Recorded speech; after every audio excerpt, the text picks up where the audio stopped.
Hey everybody, welcome to WrestleMania Part 2, your full review with Mary Grater and Zach Smith as we cover everything end to end. And this is also a very, very long show, over 2.5 hours again.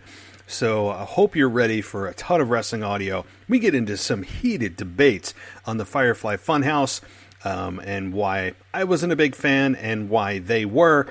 I mean, that went on for like 20 minutes, maybe more, and making our cases as to why we thought that it was either great or terrible. So this is a really entertaining show, and we get into some other debates too about some of the matches that, again, maybe you weren't a fan of and I was. So we're going to get everything going right after this. So I know I don't do this a whole lot, but if you guys want a really entertaining user and account to follow on Snapchat, follow Millie Hall 666. That's MILLY Hall 666. That's MILLY HALL 666 on Snapchat. She posts her life on Snapchat. It's super entertaining, funny at times too, and customizes shoes. So check her out at Millie Hall on Snapchat. Welcome to the WWE Podcast, the most passionate and authentic wrestling analysis on the web. We've got you covered with every Raw, SmackDown, and NXT show, giving you a no bullshit opinion. We know you love wrestling. We do too. So let's get this show underway. And that's the bottom line. What? 'Cause Stone Cold said so.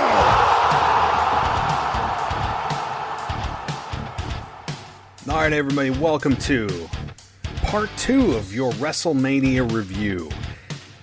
And this is probably one of the most heated and fun podcasts that I've done in quite some time, as my co-hosts and I get into a really just a fun debate over the FireFly Fun House match that is in the first half of the show, so you're going to want to stay tuned for that.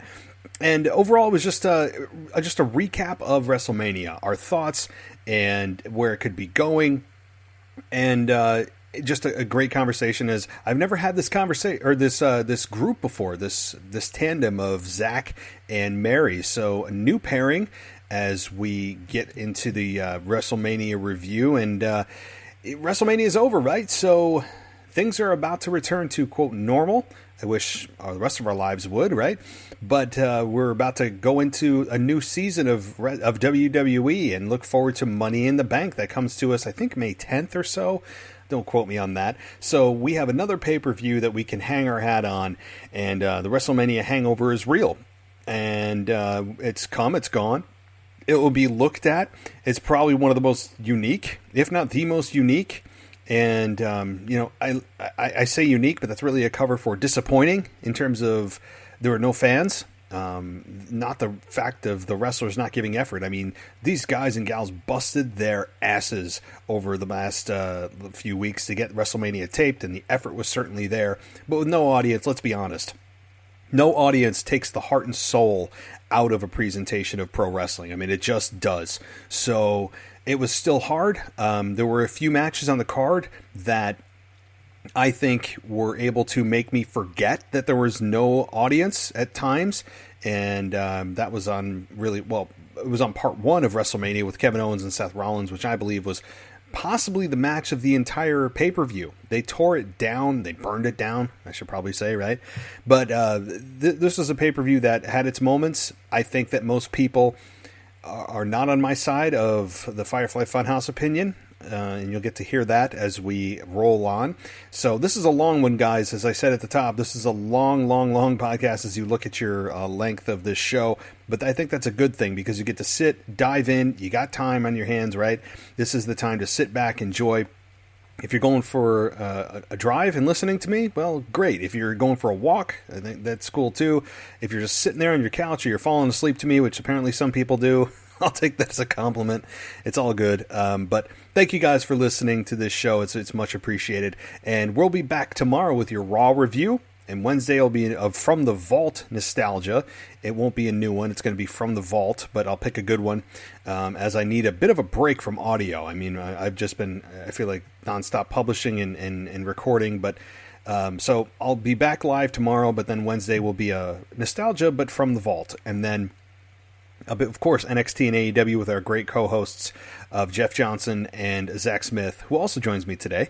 And then back with your week in review this coming weekend. And so it's going to be a blast as we take a breath and sit back and relax and realize what happened at WrestleMania, see where they could be going, and all pray and hope that we are back to a live audience sooner than later, because boy, there were certain matches that had hurt more than others, and I really felt for Edge and Drew McIntyre. Those are the two that I really felt for in terms of no crowd, because you wanted McIntyre to have that moment with fans that have been maybe following his career and realizing that he has had a lot of bad luck throughout his career, and that he's earned his spot, he's paid his dues, he's cut his teeth. And we don't get to celebrate that with him. And really with Edge and his comeback, not being able to share that moment with the fans is tough too. So, look, we all need to get back to our regular lives at some point. I don't know when that is, but we can all look forward to it and realize that every minute that goes by, we're getting closer to it. Oh, and before we get going, of course, I want to shout out to our newest patron of the show, Tim Bass. Thank you so much for your patronage. Enjoy the entire library ad-free. And also, he sent in a little bit of audio, so let's take a listen, and I'll respond, and then we'll get to the WrestleMania review. Hey guys, it's Tim Bass. I'm down here in Memphis, Tennessee. I just wanted to talk about Becky Lynch retaining her title against Shayna Baszler at WrestleMania. I know a lot of people didn't like it, but I could see this as a good thing. I could see her taking some time off soon to get married to Seth Rollins, and possibly getting attacked backstage by Shayna Baszler. Really get some heat on her, take some time off, get married. And in the meantime, maybe Shayna Baszler can just destroy the whole women's division, just get a lot of heat. A couple months down the road, Becky's music hits, boom, big pop. And you got this feud started back up. So I don't know. What do you guys think about that scenario? Thank you. Hey Tim, so thanks so much for that, and that's a good point as far as Becky Lynch leaving. I didn't even really think about that as far as Becky Lynch taking some time off. I know that it could certainly help her taking time off if the goal is to keep her a babyface. If the goal is to turn her heel, well, they've certainly got a lot to pull from with her arrogance and her goat jackets and her semi-trucks that she drives apparently to every arena with her face plastered on it and talking about how the greatest of all time she is. And basically she escaped Shayna Baszler. So, Shayna could run roughshod again, get her heat back. It's certainly possible. And talk about how Becky escaped her. She didn't beat her. But Becky Lynch taking time off may be the best thing Becky Lynch has done for her career. And so I'm on board with it. I like the thought. So thanks so much, Tim, for becoming a patron and for the question. All right, everybody, let's get to the WrestleMania review with Zach and with Mary as we tear it down with our WrestleMania review. Welcome to night 2 of the WrestleMania review, as part 2 is going to be covered right now with Mary Grater and Zach Smith that have never done a podcast in tandem with me before. So this is also a first, as my podcast was just too big for one night and I had to do 2 separate reviews. So right now I'd like to welcome Mary back to the show and Zach. So Mary, I'll start with you. How's everything going? You hanging in there with this whole lockdown that's in effect and starting to adjust to our new lives as we're all quarantined? I'm doing the best I can. Dealing with older parents sucks. And yeah, I mean, it's the new norm at this point, right? I was in New York last week for work, which was kind of weird. They asked me to come in this week, and I was like, I'm going to hold off because crap's supposed to hit the fan this week. So, yeah, I'm just trying to, keep myself busy, work out, do my schoolwork, which I really have no desire to do right now because who wants to learn Spanish in the middle of an apocalypse? And, doing chores and stuff like that. So I guess I'm adjusting as well as possible. I'm a homebody, so it doesn't really bother me being home all the time. But, when you can't go anywhere, it kind of sucks. No, I hear you, and it's like an introvert's dream right now. I mean, like people, and I'm an introvert, so I'm kind of loving this. It's starting to actually wear even on me. Believe it or not, I am a very big introvert. So, well, that's good. I'm glad that things are starting to settle in a little bit. And I know I heard the same thing about this coming week supposed to be the peak of everything, and we'll see about that. I mean, there's so much unknown. But Zach, how about you? Are you hanging in there and in quarantine? I'm sure. Man, I am. It's Matt, it's Mary, it's Zach, it's the team up nobody knew they needed, but here we are.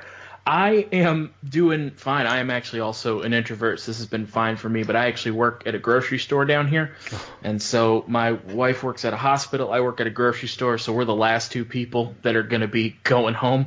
So it has been more or less normal because I'm the same. I'm a homebody, but I mean, we're still working to get everybody everything they need, but I mean, I'm certainly adjusted to it. I think it's definitely weird and hard to kind of wrap your head around, but it's not totally different from, what I've been doing, just working the podcast. So it's been an adjustment, but I think we're doing good. Well, that's good to hear. And you guys are, I mean, seriously, like anybody that works in a grocery store is in healthcare, you guys are the last ones out there. I mean, that's it. We're not closing for anything. No. Yeah, we're staying. Yeah. No. Wow. Well, props to you guys. Stay safe, obviously. I mean, I don't know how bad it is down. You're in Florida, right? Yeah, I'm in Florida. It's funny because we adjusted our time, so we open at 8 a.m. and every day now there's been about 50 people like lined up outside, and they all like run in at the same time. And I'm like, I don't think that's going by the quarantine guidelines. But I mean, it's been funny to see, and now everybody has a mask on, and it's very interesting. Wow, yeah, that is, and I've seen so many funny memes about when you're fighting people in the aisle for toilet paper. One of them was when Stone Cold returned back in 2001 to save the WWF, and he's just plowing through everyone, dropping stunners, and it was just so many memes you could attach wrestling to. So, well, definitely, to you and your wife, both stay safe, and let's jump into what the hell happened last night. And overall, let me just get your overall thoughts. Number one, I'll ask Mary, how are you liking the 2-night format? Did you like it? And what did you think overall about the WrestleMania show? Not just part 2, but just the whole, 3.5 hours a piece type of structure. I think the 2-part thing was very much more easy to digest. It would have been a little different if there was an audience there, I don't know if they could do 2 nights with that big of an audience, but it was much easier to watch. I liked it. I mean, you have to take it for what it's worth right now. They're doing the best that they could, working in these weird circumstances. And it was very weird watching matches like that with no audience. So like Charlotte last night, Charlotte and Rhea Ripley was kind of annoying me at first because I rewatched it today. I rewatched everything today except Drew Brock. But like, last night, it was just like they were just screaming the whole time. And you don't realize like how much you don't hear them when there's a live audience covering it. So that's an adjustment. I don't feel like it's been that way so much on Raw and SmackDown as bad, but I know that they were like giving it 110% last night and Saturday because they were trying to put on entertainment for everybody who's stuck at home right now and show what they do. But I didn't hate it. I mean, again, it's for what it was and what they had to work with, and like I guess like making the arrangements last minute and doing it. It was good. Did it feel like WrestleMania? I don't really feel like it felt like WrestleMania. There's just nothing that can replace or replicate having hundreds of thousands of fans reacting to your match. And I was watching some of the matches and I was just like, oh my God, the crowd would be going bonkers right now if they were there. So, the audience is as much of a part of the show as the wrestlers are, and the stage production and not having the really long ramp. I saw that they snuck out or showed sneak previews of some of the wrestlers' entrances that were supposed to happen when they were supposed to be in Tampa Bay. So that was kind of disappointing and stuff like that. But, I mean, the best part that came out of all this were the produced pieces that they did for Bray Wyatt and John Cena and Undertaker and AJ Styles. And everybody's raving about it. I agree. It was entertaining. It was different. And it kept you invested, and it was very, very creative. It showed you the good side of the production team at WWE. So overall, I liked it. I mean, it seems like every match was good for the most part. There were some matches that were kind of boring and I could have done without. But I mean, night one with Owens and Seth Rollins, and the ladder match between the three guys, the triple ladder, those matches were insane and they were really good. And I don't really have any complaints about WrestleMania. Zach, what about you? I tend to agree with Mary on that. It definitely didn't quite feel like WrestleMania. And I know for the last couple weeks on the NXT podcast, the thing I would do up front, because there was really no other news, was kind of previewing WrestleMania. And obviously we knew there wasn't going to be a crowd, but my thinking was optimistic in that while there's not going to be a crowd, and Mary's exactly right, that definitely takes away from a lot of what they did. I felt like the WWE was at least going to be able to play around with the production, and I saw a lot of it on NXT where they would start doing things differently. And I feel like it gave them a chance not only to do those produced pieces that were mini movies in Bray Wyatt and the Undertaker's matches, but it allowed them to film it differently. And Mary's exactly right. You could hear the wrestlers in the ring, and I feel like it adds a different element to it that you wouldn't have gotten otherwise. So obviously you can't replace, hundreds of thousands of fans, in the arena going crazy for things. But I think given the cards that they were dealt, I feel like they pulled off something special, and it didn't feel like WrestleMania, but it did feel like something that I haven't seen before. And that's what I like from wrestling, is seeing something that I haven't seen. And I definitely feel like I got that on both nights. I do have to agree with you guys as far as how it felt. I mean, I think we take for granted how important that a crowd is to the presentation of a pro wrestling event. I mean, especially WrestleMania. It was at times hard to hear, and I felt for Drew McIntyre not being able to celebrate in front of 80,000 fans, screaming for him, and I felt bad for the guy after the journey he's been on to not get that adulation from the fans. But it was overall, I enjoyed the event. I certainly had some complaints, and I was very vocal on Twitter about them. I've since kind of walked back on some of that after watching WrestleMania and digesting it last night. And so I overall enjoyed it. They did what they could. I think they did the best that they could. Some of the things, again, were a little eye-rolling to me, and we'll touch on it. But, as far as people talking about this two-night format, I think everyone in unison can say that a two-night format in 3-hour increments is infinitely easier to absorb and digest, as you said, Mary, than having this 7-8 hour event that is just, you are asleep by hour 5, or you're just like, oh my god, how much longer do we have? And you're looking at the card and you've still got 4 more matches to go.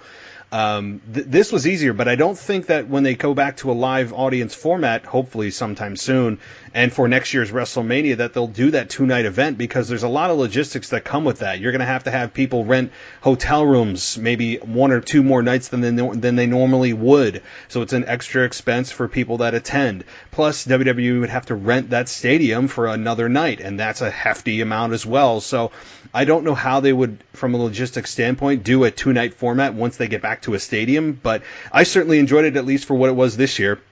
And, at least they put a smile on my face, of which Stephanie McMahon was making sure that we knew that they love to do every single time that her face would pop up. I can't stand that. But anyway, no. I'm ready to jump into the matches, because we got a lot to cover. I'm ready to just jump into this. And I'll start at what we saw last, and that is the WWE Championship match with Drew McIntyre and Brock Lesnar.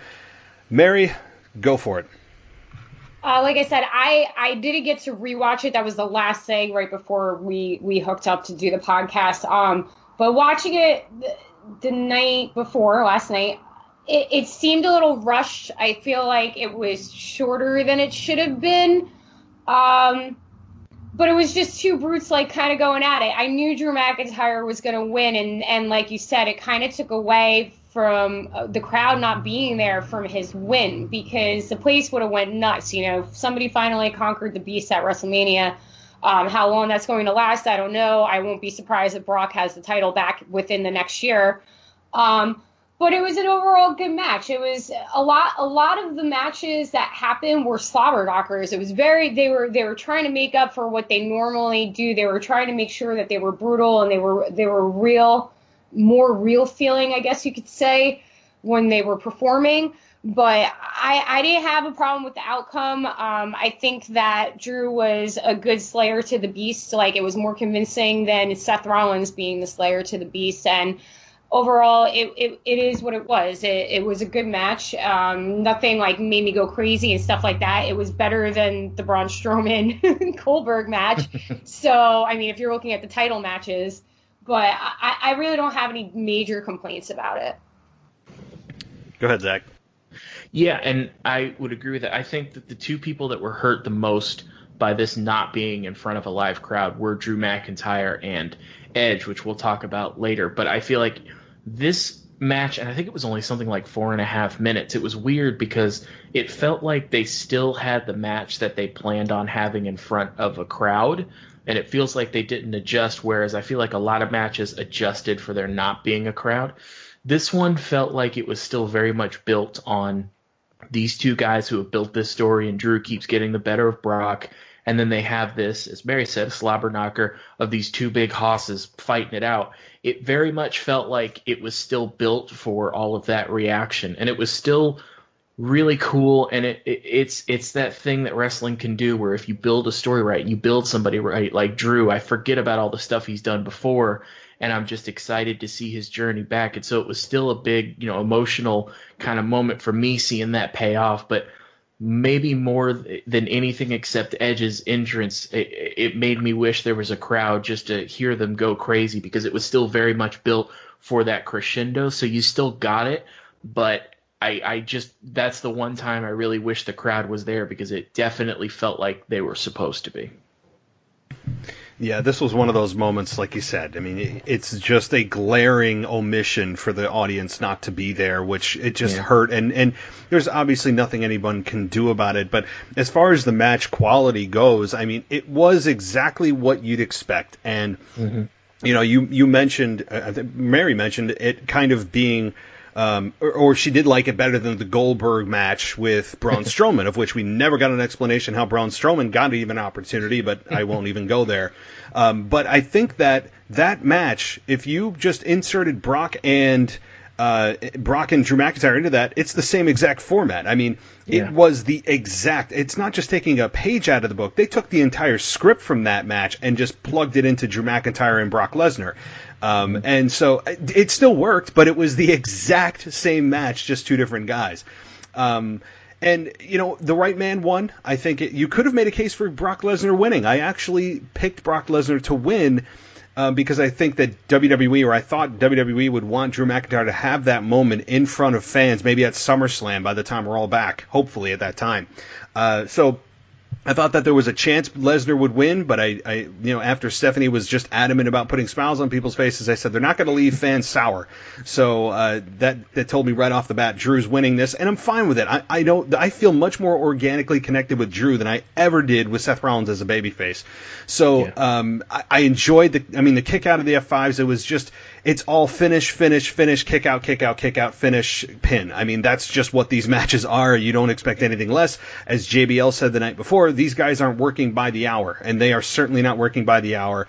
But Drew getting the victory, standing tall, reaching out to the camera as if he's kind of giving the fans a, hey, I'm here with you. I wish we could be together to celebrate this moment. That's what that told me at that time. That was a pretty emotional moment from his perspective and from a fan's perspective following his career. So I enjoyed this match for what it was. It certainly wasn't a 5-star classic, but it's pretty much a by the numbers, what's exactly you'd expect if you were going to lay out this match. Yep. Anybody else got any final comments on this match? You guys want to? Any closing comments, rather? I mean, I agree with you in the fact that, I didn't think about the angle of Brock winning and saving the Drew McIntyre win for in front of an audience. I felt like there were a lot of moments. That's why I felt like there were no big returns or anything that happened last night and the night before. I mean, Bianca Belair was kind of like a weird insert just because I didn't think that they would have her, kind of do her debut, because I'm pretty sure she's going to be on Raw tonight. or on SmackDown this week. Like, because you want a crowd reaction for that. So, I mean, again, everything that you said is hitting the nail on the head. It is what it is. It was a fast match. I feel like it was way too fast. I really would have thought they would have gone a little longer just because it was more of an equal matchup. With Goldberg and Strowman, like, Goldberg can only do the spear, and that's what he did. He did 4 spears, and we knew that was going to be a really, really, really fast match, but that's my only complaint about it. I just wish Drew would have had the crowd reaction because I think the crowd would have absolutely loved it. And they definitely would have, and that pop when he finally got the 3 count would have been great. And I do agree, Matt, that there was definitely a roadmap here where Brock kept the title.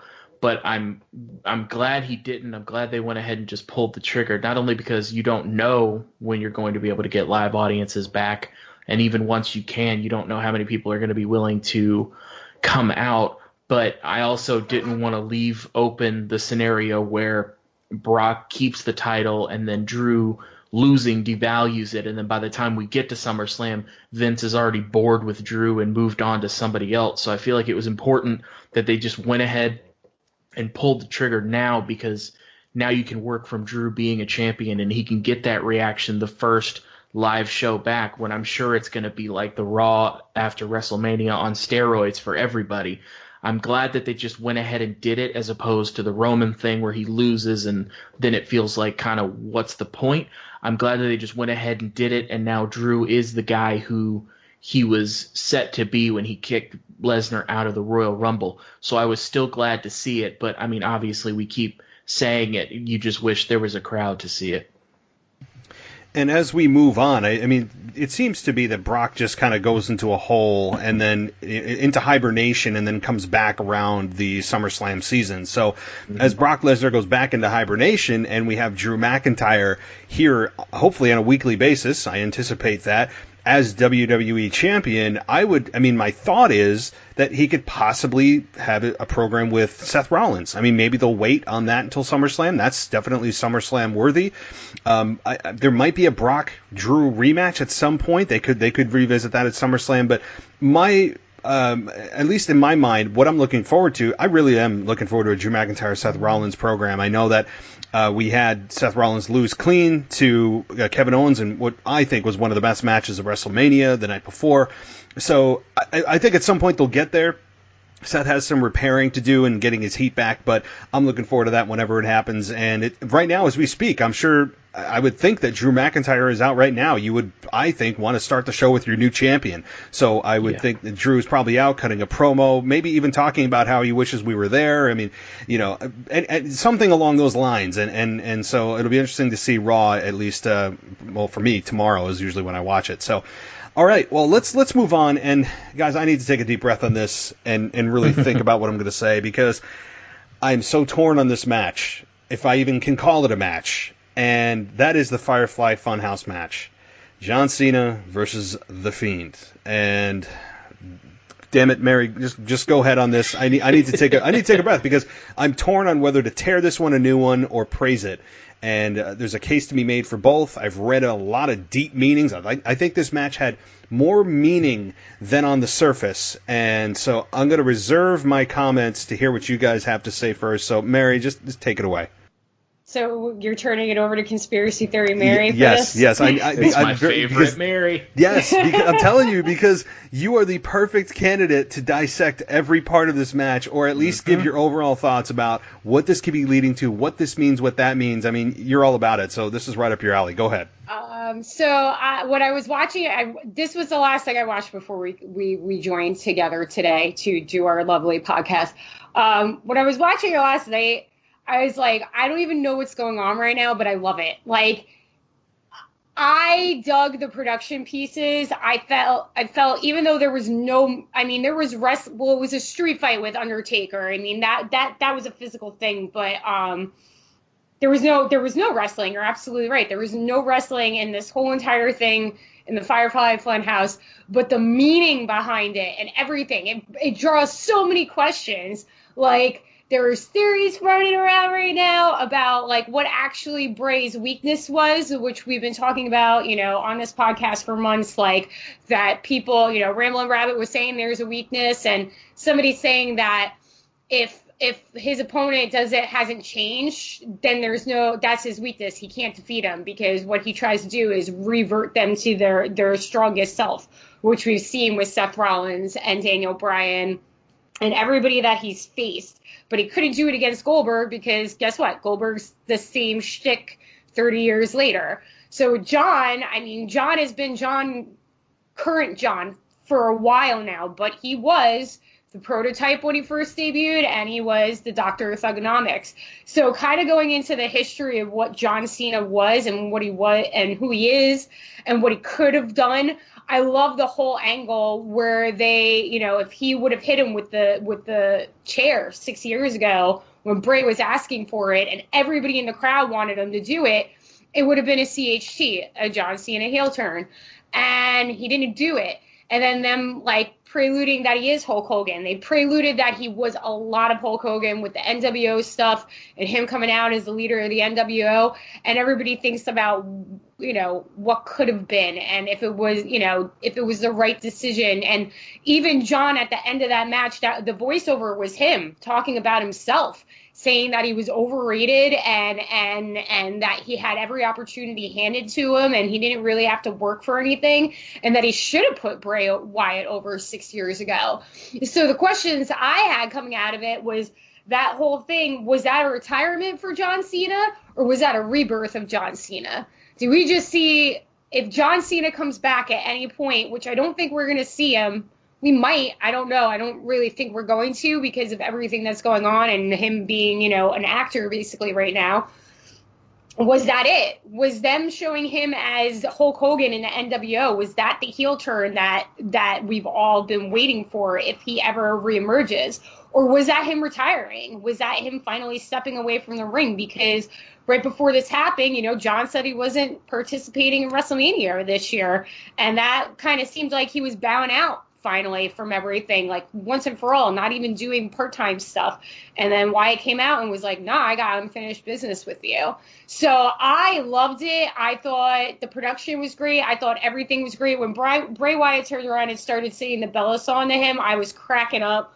I thought it was done really, really well. And you could argue that there was no match, but what were you expecting? Because if there was a match, I think everybody was still nervous that John Cena was going to go over, because it's John Cena. I mean, it's big match John, and he overcomes everything. But maybe running from his past and things that maybe he felt he should have done that maybe he didn't do for the WWE, for the corporation, for Vince, maybe personal feelings that he had about his character. We all know there was a rumor that he was, supposed to turn when he faced The Rock a couple of years back. Maybe that was the best way to go about this match and having everybody leave with more questions than finalities about what we saw last night, and that Bray Wyatt should have been the person to go over 6 years ago before he had to reinvent his character again. Because, Bray Wyatt, everybody remembers Bray Wyatt was, they buried him. I hate using that term, but he never got a leg up when he came up to the main roster. And there were a lot of matches that should have went totally different and they shouldn't have made him so hokey and stuff. This was hokey, but it was psychology 101. And I loved everything about it. The production was great. Everything was weird. Seeing John come out in his tights was just weird. And it was something that made WrestleMania worth watching because, like we said, it didn't feel like WrestleMania. But this just added a different level to it. It's something that we've never seen before. And it was more of avant-garde theater than it was wrestling, but isn't wrestling theater anyway? So I don't know. I liked it. I'm sure I'll remember more conspiracy theory points going along in this podcast. They'll come to me and they'll pop up. But my big question coming out of that was, did we just see the retirement of John Cena, or did we just see the heel turn of John Cena that we've been waiting for over 15 years? Oh God, Zach, go ahead. I'm Go. Stir the pot, Mary. Sorry. Oh God. Second favorite, Mary. Yep. Go ahead. So, Matt, I can hear it in your voice that you may have a dissenting opinion here, and I'll try and vamp so you have a little bit more time.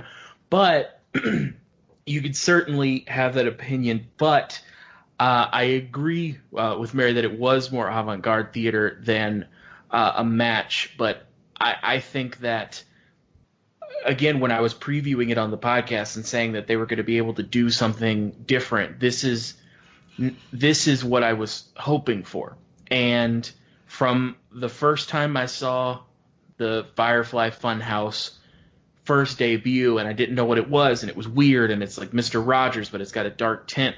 This is what I wanted it to lead to. I wanted it to lead to something weird. I wanted it to lead to something where if you have a non-wrestling fan in your life that walks in during that moment, it's going to be really hard to explain to them. But that's what I love about wrestling. I agree with everything Mary said. I'll take it a step further than that. This is, again, can't really call it a match, but this is one of my favorite things I've seen at WrestleMania, period. From the moment it started to John Cena playing to a crowd that wasn't there, to everything they went through, him coming out as Prototype, him coming out as Hollywood Hogan, him going through all of this with The Fiend. I was laughing and enthralled with it, and it was emotional just watching it through and just seeing the unfiltered kind of brain of Bray Wyatt going to work. And there was reports that John Cena made it very clear that he wanted Bray to get all of his ideas in, and it really makes me think that if you let talent that are exceptional kind of off the leash and do what they do, you can get spectacular results like this. And like I said, Mary liked it a lot. Matt, I feel like you're a little bit on the other end of the spectrum. This is one of my favorite things that I've seen. It was the highlight of WrestleMania to me, to see this weird avant-garde theater that wasn't even really a match. It was kind of a career retrospective on John Cena. You're right, it could be his retirement. He could come back different, and he should, from what he just went through. It was fantastic for me start to finish, and this was one of the big reasons that I wanted to be on the podcast. And before you even asked, I was going to try and barge my way on here because this was one of my favorite things I've ever seen. One of the things I like about wrestling is that things can be weird and they can be totally different. And this is the most different thing that I have seen. And this is something that you can do with a character like The Fiend or like Bray Wyatt. I don't think he should have had just a standard match with John Cena.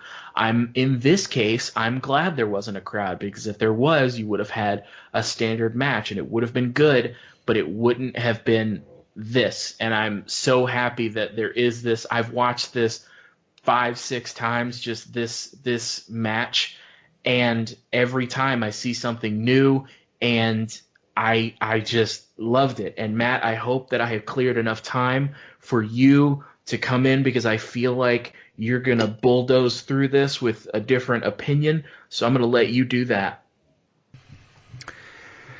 Okay, so you guys, and I've listened to your arguments, and I've listened to the reasoning, and I've listened to everybody's reasoning about how brilliant this was and why it was so great and why it was so original, and it was original, and what's revolutionary, and all of that, and how different it is. And I will say, out of my 25 years of watching wrestling, I have never seen anything like this in my life.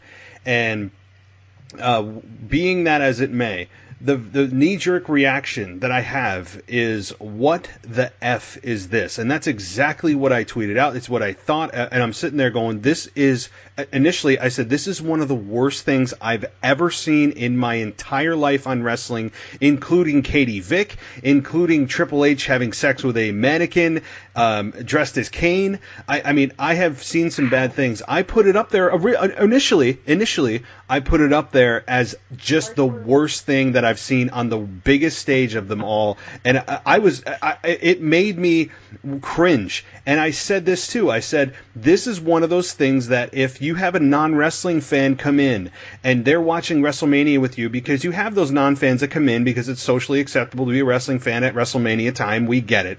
And if you have that friend that comes over and they watch WrestleMania and they see this, and this is the segment that they would go and point to and look at you and go, this is why I don't watch wrestling.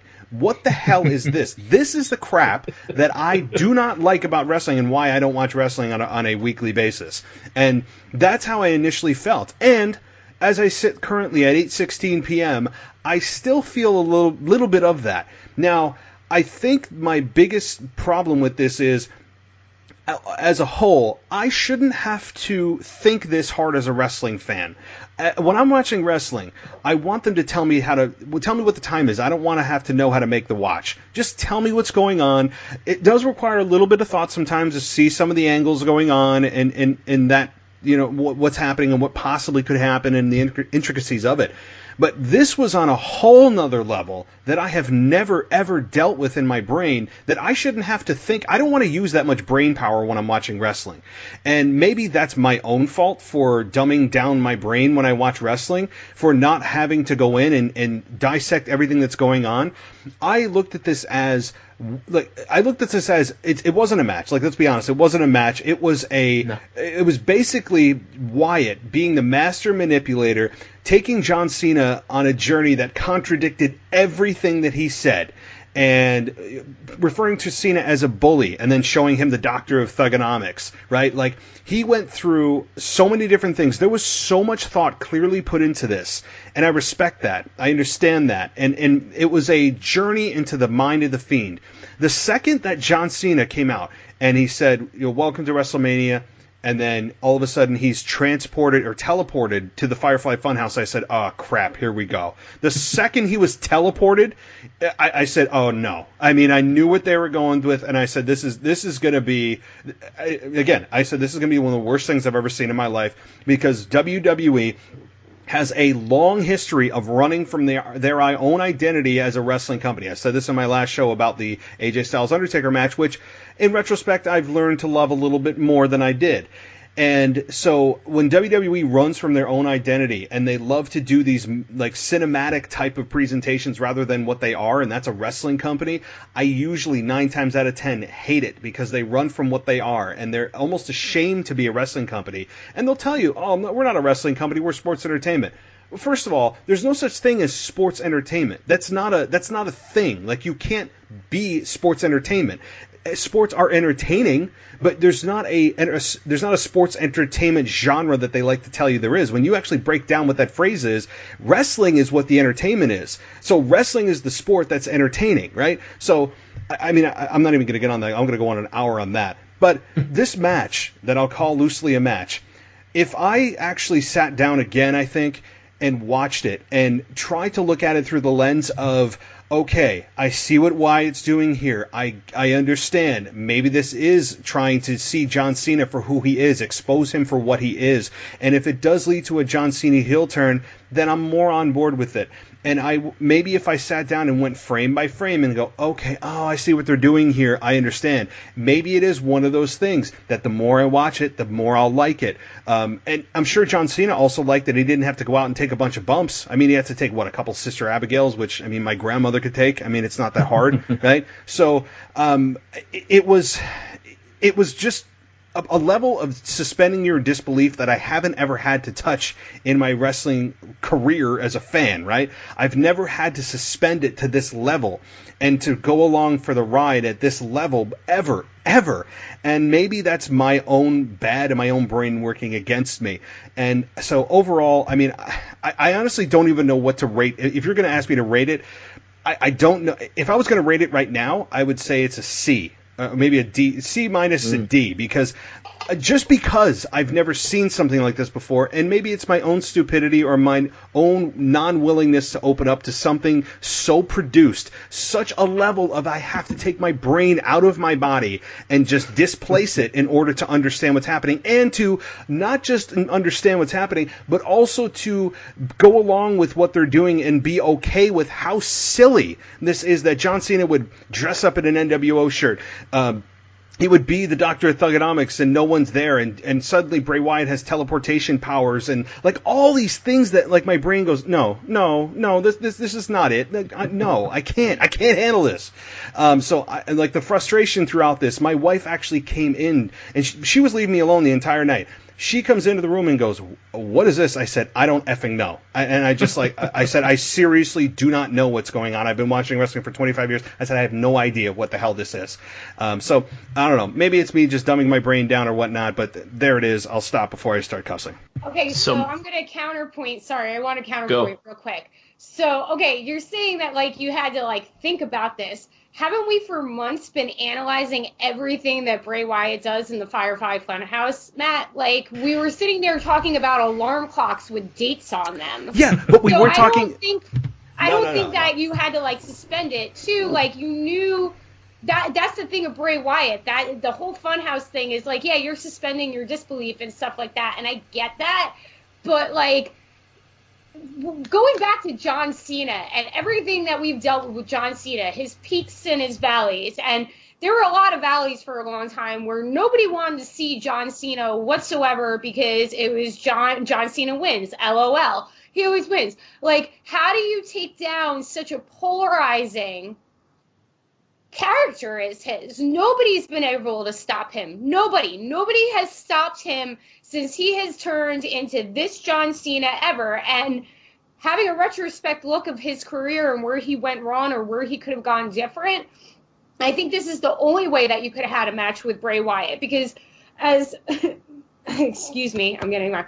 As we said, you would have had a standard match and there was always going to be this worry that John Cena was going to win. And, like, was it going to be a 5-star match? Probably not. I mean, what, just having Wyatt as a Fiend come out and, like, destroy him and that's it, and then we go, la, la, la. This was the dissembling, like, taking John Cena apart, because that's the only way you'll ever stop John Cena.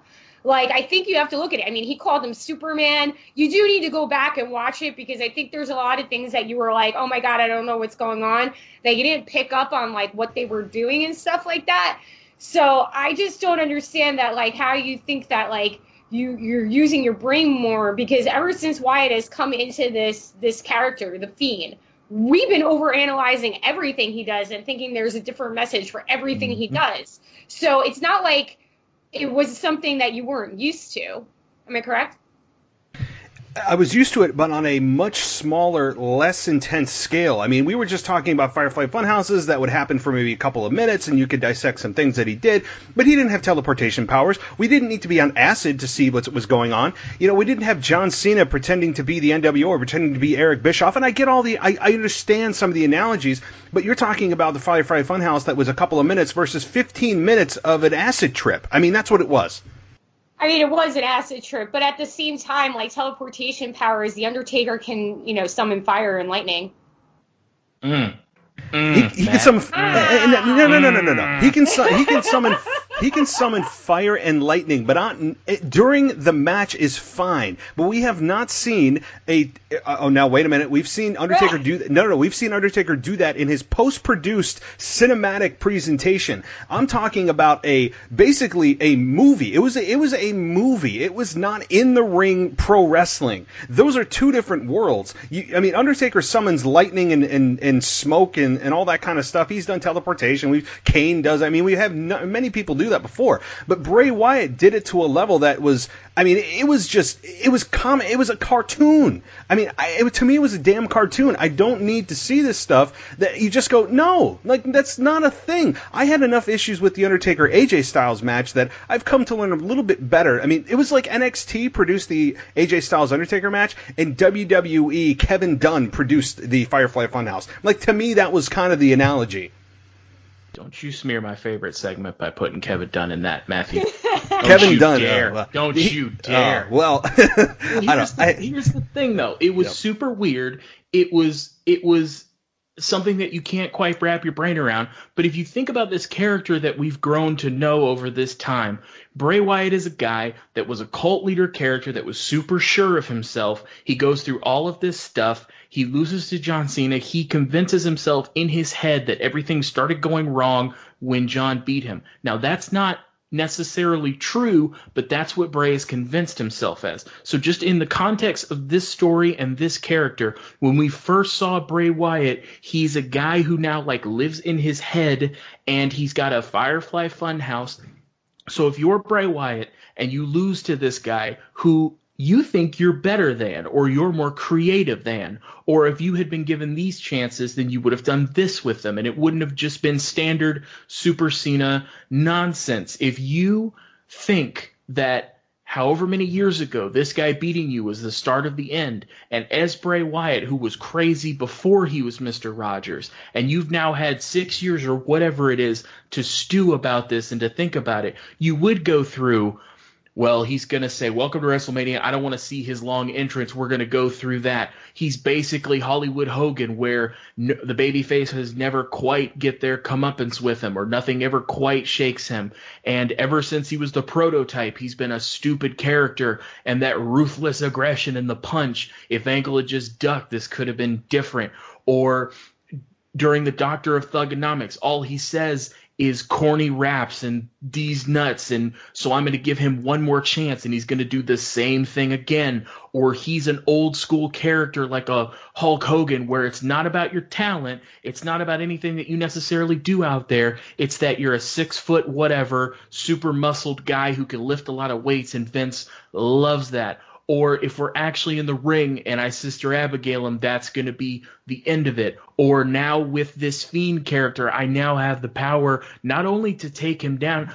At this point, if I'm Bray Wyatt and I'm an insane person, I don't want to just go out there, have a 20-minute match with you and beat you. I want to show you what you are to me. This is the same thing he would do as the cult character, where he would run somebody down in a non-coherent promo, except what you saw on WrestleMania Night 2 is Bray Wyatt's fantasy. It's when you are having an argument with somebody and 20 minutes later you think, I should have said this, or, I should have done this. It's Bray Wyatt's fantasy over 6 years of going through John Cena, and the best way to beat somebody like John Cena is not to just fight him in the ring, because the next night he's just going to say, well, he was the better man, blah, blah, blah, blah, blah.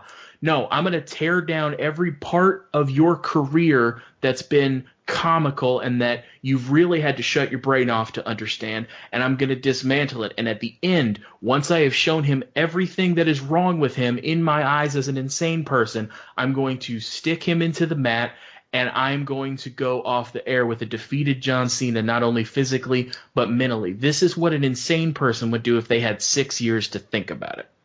Good analogy. I'm giving a clap for that. No. I have no issue. From the premise of what the Fiend stands for and what his mission is, it's really about vengeance, it's destruction, it's revenge. I stand for all that. I am all for that, and I understand the structure of what the Fiend was going for to attack John Cena in his brain, to show him what he is to Bray Wyatt and to a lot of people, to show him on an existential type of way, hey, this is what, if you were standing outside of yourself, what other people see you as. I understand all of that. I think that in of itself is what is great of this whole thing. If there is something great about this, that is what it is great. If something comes of this where John Cena actually turns heel from this, and this isn't just a one-off of, let's do something wacky with the Fiend and something acid trip with the Fiend, then I'm more on board with this. If there's actually something and somewhere this is going and not just a hot shot, if there's a destination for this fine. If this is a one-off, then this gets a F from me because of the fact that there has to be something from this. You can't do something of this magnitude with a star of like John Cena and have no follow-up with John Cena. This cannot turn into nothing with John Cena. Otherwise, it's just, okay, cool. He showed us everything that John Cena has become or has, in terms of sinned against the people. Here's how we view him. Here's why we don't like him. Here's what we think about him over the last 15 years of his career. Then it goes nowhere. Okay, then that's a one-off. Then I go, well, why? I mean, so there needs to be a destination. I'm not about just hot-shotting stuff. So if the Fiend as a character is about attacking the mind, and he has, as many other characters have in the past, playing mind games. This guy is to the extreme. I'm all for it if this leads to a John Cena heel turn. If it doesn't and this goes nowhere, why? What is the point of this? I don't think that it's going to go nowhere. Like I said, if John comes back, John is different. But it could have been the retirement of John Cena, too. That could have been John Cena's last match.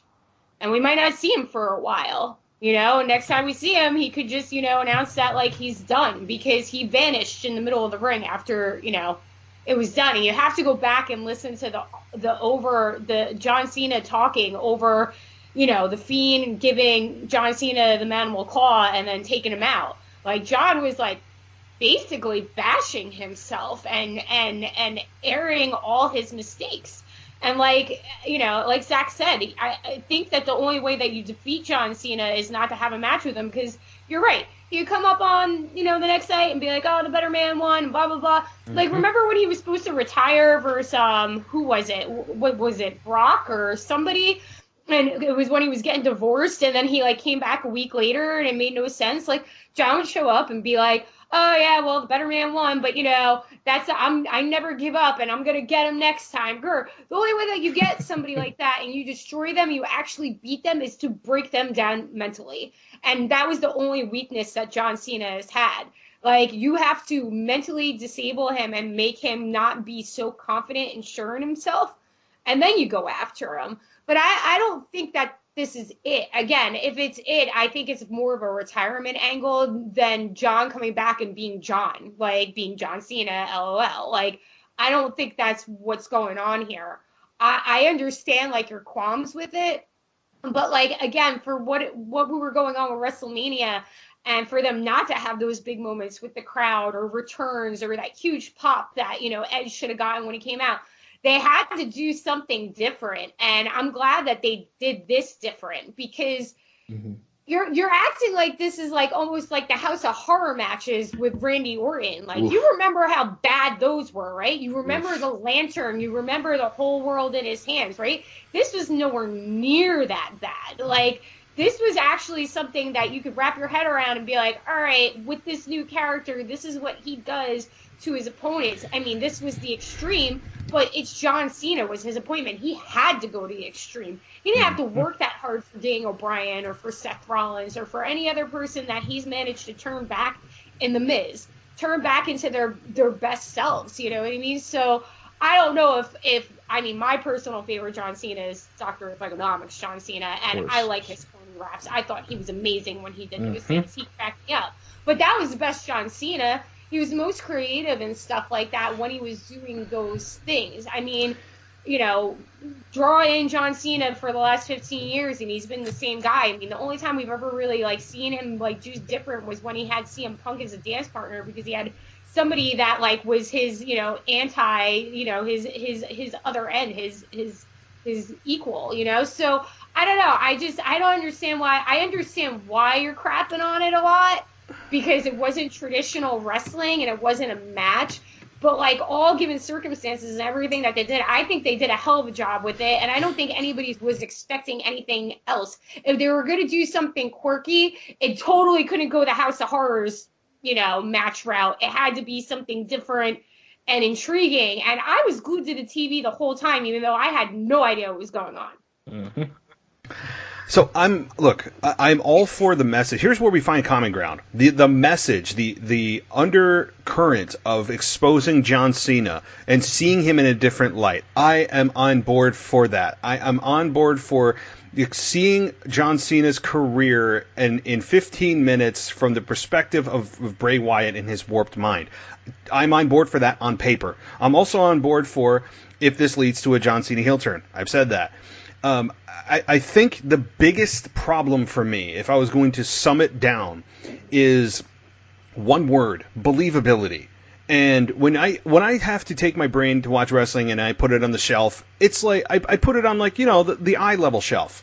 With this one, I had to put it in another room on top of the top shelf in a safe and to understand what the hell was going on. And again, if I go back and watch this, I may have slowly more appreciation for it. But I think in the presentation, it's how they did it with John Cena playing along and sometimes looked like he was just kind of winking and nodding, almost not fully invested, kind of in a wink and nod type of way that took me out of the moment. When John Cena's screaming like 6 times, ruthless aggression and swinging and missing and swinging and missing, you could almost see that he had like a kind of a smirk on his face, like this is kind of stupid. And I'm thinking, John, yeah, this is. Like, I mean, that is my problem. Emotional investment, believability, those phrases. I don't care what the whole path is to where you want to go. If you don't have those things, I'm off the train. Get me out of there. And so when this had zero believability in terms of presentation, in terms of the message they're sending. Thumbs up. Thumbs way up for the message they're trying to do, the objective, the mission that they're trying to accomplish of exposing John Cena. Totally get it. I'm on board. But when John Cena is playing along, and I can't get on board with that because it just looks silly with him playing along and oftentimes looking at him like, yeah, he doesn't even know what he's doing right here. Or like he is clearly not believing in what he's doing right now. I could see that. And so that's the biggest thing I had was John Cena all of a sudden didn't have control of his body. He was just playing along like a puppet. That what he was suddenly now we're going into a level of, was he actually possessed? Are we going into that deep that, okay, the Fiend is a demon, so did he actually be possessed? So that John Cena had no control of his body and he's changing into 8 different outfits in 10 minutes and I don't know. Maybe I'll have a better time watching this over and over and over, or my hatred may grow. I don't know. But if you don't have believability or you don't have emotional investment, I'm out. And I don't care what the message is. As great and as awesome as the message is, and I'm on board with that, and that's really the only common ground we have here. Get me out. So I'll leave it at that. And before I go off the rails, and we probably should move on. But you guys but we also had Demon Vince, man. That was the best part of it, is that they broke the fourth wall and they had the Vince. I know this is a PG show, but I know what you're going to say. That was funny. That was funny. That yes. was hilarious. Yes. I was cracking up. I mean, Demon Vince. Anytime I get to see Vince McMahon with devil horns as a puppet, agreed. So I'm great. Totally the line was great. Yes. And when John Cena said that you're a slut for opportunity and you're blowing every chance, that was pretty funny. I'll give him that. Like, that was pretty funny. John Cena as Dr. Thugonomics is always entertaining. I'll give you that. Always. So Matt, just to be clear with the discussion that we're having and making sure I understand, your position, you liked it a lot. This was probably, this is my top 3. I mean, that's what I thought you were saying, but I know I'm kind of being foggy, so I had to dig in. Yeah. I know I'm not telling it like it is. So I don't know. It's definitely one of the best things I've ever seen. No, Okay, cool. No, this is not. I don't want to hear your rant about the Undertaker match because I thought it was fantastic. I think that was the best Undertaker match showing that we've seen in years, because he wasn't the Undertaker and he was the American Badass, and it was a dirt down, just drag out fight, and I thought that AJ was perfect for that role. Like I said, with that match, I am much higher on that match than I was originally coming out of it. I've learned to appreciate it. I know what it was. It was honestly the best thing that could have happened to The Undertaker, given that if it was in an arena with AJ Styles in front of 80,000 people, it probably wouldn't have been as good. So I'm fine with how that came about. Again, believability, emotional investment, those are so key. Otherwise, why watch a TV show? Why watch a movie, especially pro wrestling? If I don't care emotionally about what's going on or have any kind of believability, I'm gone. I'm out. Take me out. So I think that's the whole thing. I guess it wasn't my flavor of how I would have presented this angle. I get what they were going for, but when you have John Cena playing himself and all. There's just so many levels of unbelievability. I couldn't get through the first few. I just said, wait, what? And then I go, I'm out. Like, I just like put my hands up. So, I don't know. So, I'm sure we could go on for an hour and a half about this, but let's move on. Otherwise, this show will be 8 hours. Jeez, now I'm all hyped up. So I'm like Mojo Rawley and Gronk right now. Oh my God! You should never be like that. So I was, like I said, I was hoping somebody would push them off the balcony. I mean, like they were like the two old men from the Muppet Show, like up in the balcony, like during the matches. The two old guys, like completely weird. Yeah, it was just God. He's somebody such a needs. Dweeb, man. Oh, God, I hate Gronk and Mojo so much. He's a dweeb. He's such a dweeb. I describe Gronk as the guy that is in his 40s that hasn't got over college yet, and he still thinks he's the head, like he's like the president of his frat. Like he is the ultimate old man that still thinks he's cool in college, and I just can't handle that. I can't handle it. If you're going to put him as a heel, great. Like I think he's a perfect heel, but don't come on the host and tell me that he's supposed to be the guy that I'm supposed to get hyped for. And then you have his sidekick Mojo. I mean, I'm going to stop. Okay. Last man standing match. Edge and Randy Orton. I'm going to take a breath. I'm going to toss it to Zach. What did you think about this match? So, this I was very excited to see Edge back, as everybody was. That's not exactly out there take. And this is probably the best promoted story that they had going into WrestleMania. You felt everything that Edge was going through. 9 years out, never thought he was going to have a career again. It's past Eddie Guerrero dying. It's the hardest I've cried like a baby when he retired. I don't care. I'll say it on a record. Cried like a baby the whole time. He finally comes back. He's the kind of grizzled. He's got gray in his beard. It's really cool. He comes back. Randy Orton, perfect opponent, a guy that's got all the talent in the world, but if he's not into it, he doesn't really give 100%. And so this was one of the matches that I was most excited to see, other than the Firefly Fun House, which we all agreed was great. And unanimous, yeah. Yeah, obviously. And we go into the match, and during the first parts of the match, obviously, as I said, my first thoughts were, man, I really wish there were a crowd just for this entrance, but I'm not going to keep belaboring that point because we could say that for just about everything. The match was a very interesting last man standing in that they brawled kind of all over. There was some innovative stuff. If we're talking about believability, there were some things where it was like, all right, what are we doing? And I think that obviously, not a new take, but I think that the biggest problem with it was that it was so long. And I don't understand. It was almost like Triple H every year at WrestleMania, where you're sitting there and you're like, why is this match 30 plus minutes other than this guy thinks this match can be 30 plus minutes? I feel like you could have done this match and taken time off of it, and it would have been more concise and would have been more emotional if you had given it less time. Generally at WrestleMania, I'm a proponent for giving everybody a little bit more time because they have more time to tell their story. This did not need to be 30, 36 minutes of a last man standing match. It got to a point where I was checking my watch, like, how long has this been happening? Where I'm very excited to see this story play out. I was in for it, but at a certain point, I just couldn't keep going along with it because it kept going and it kept going and it kept going and it kept going. The right guy won, and I'm super excited, obviously, like everybody is, to have Edge back. And Randy was perfect for this, and you wanted to see him beat up Randy. I don't understand why it was so long. Mary. I agree. I think it was a little long.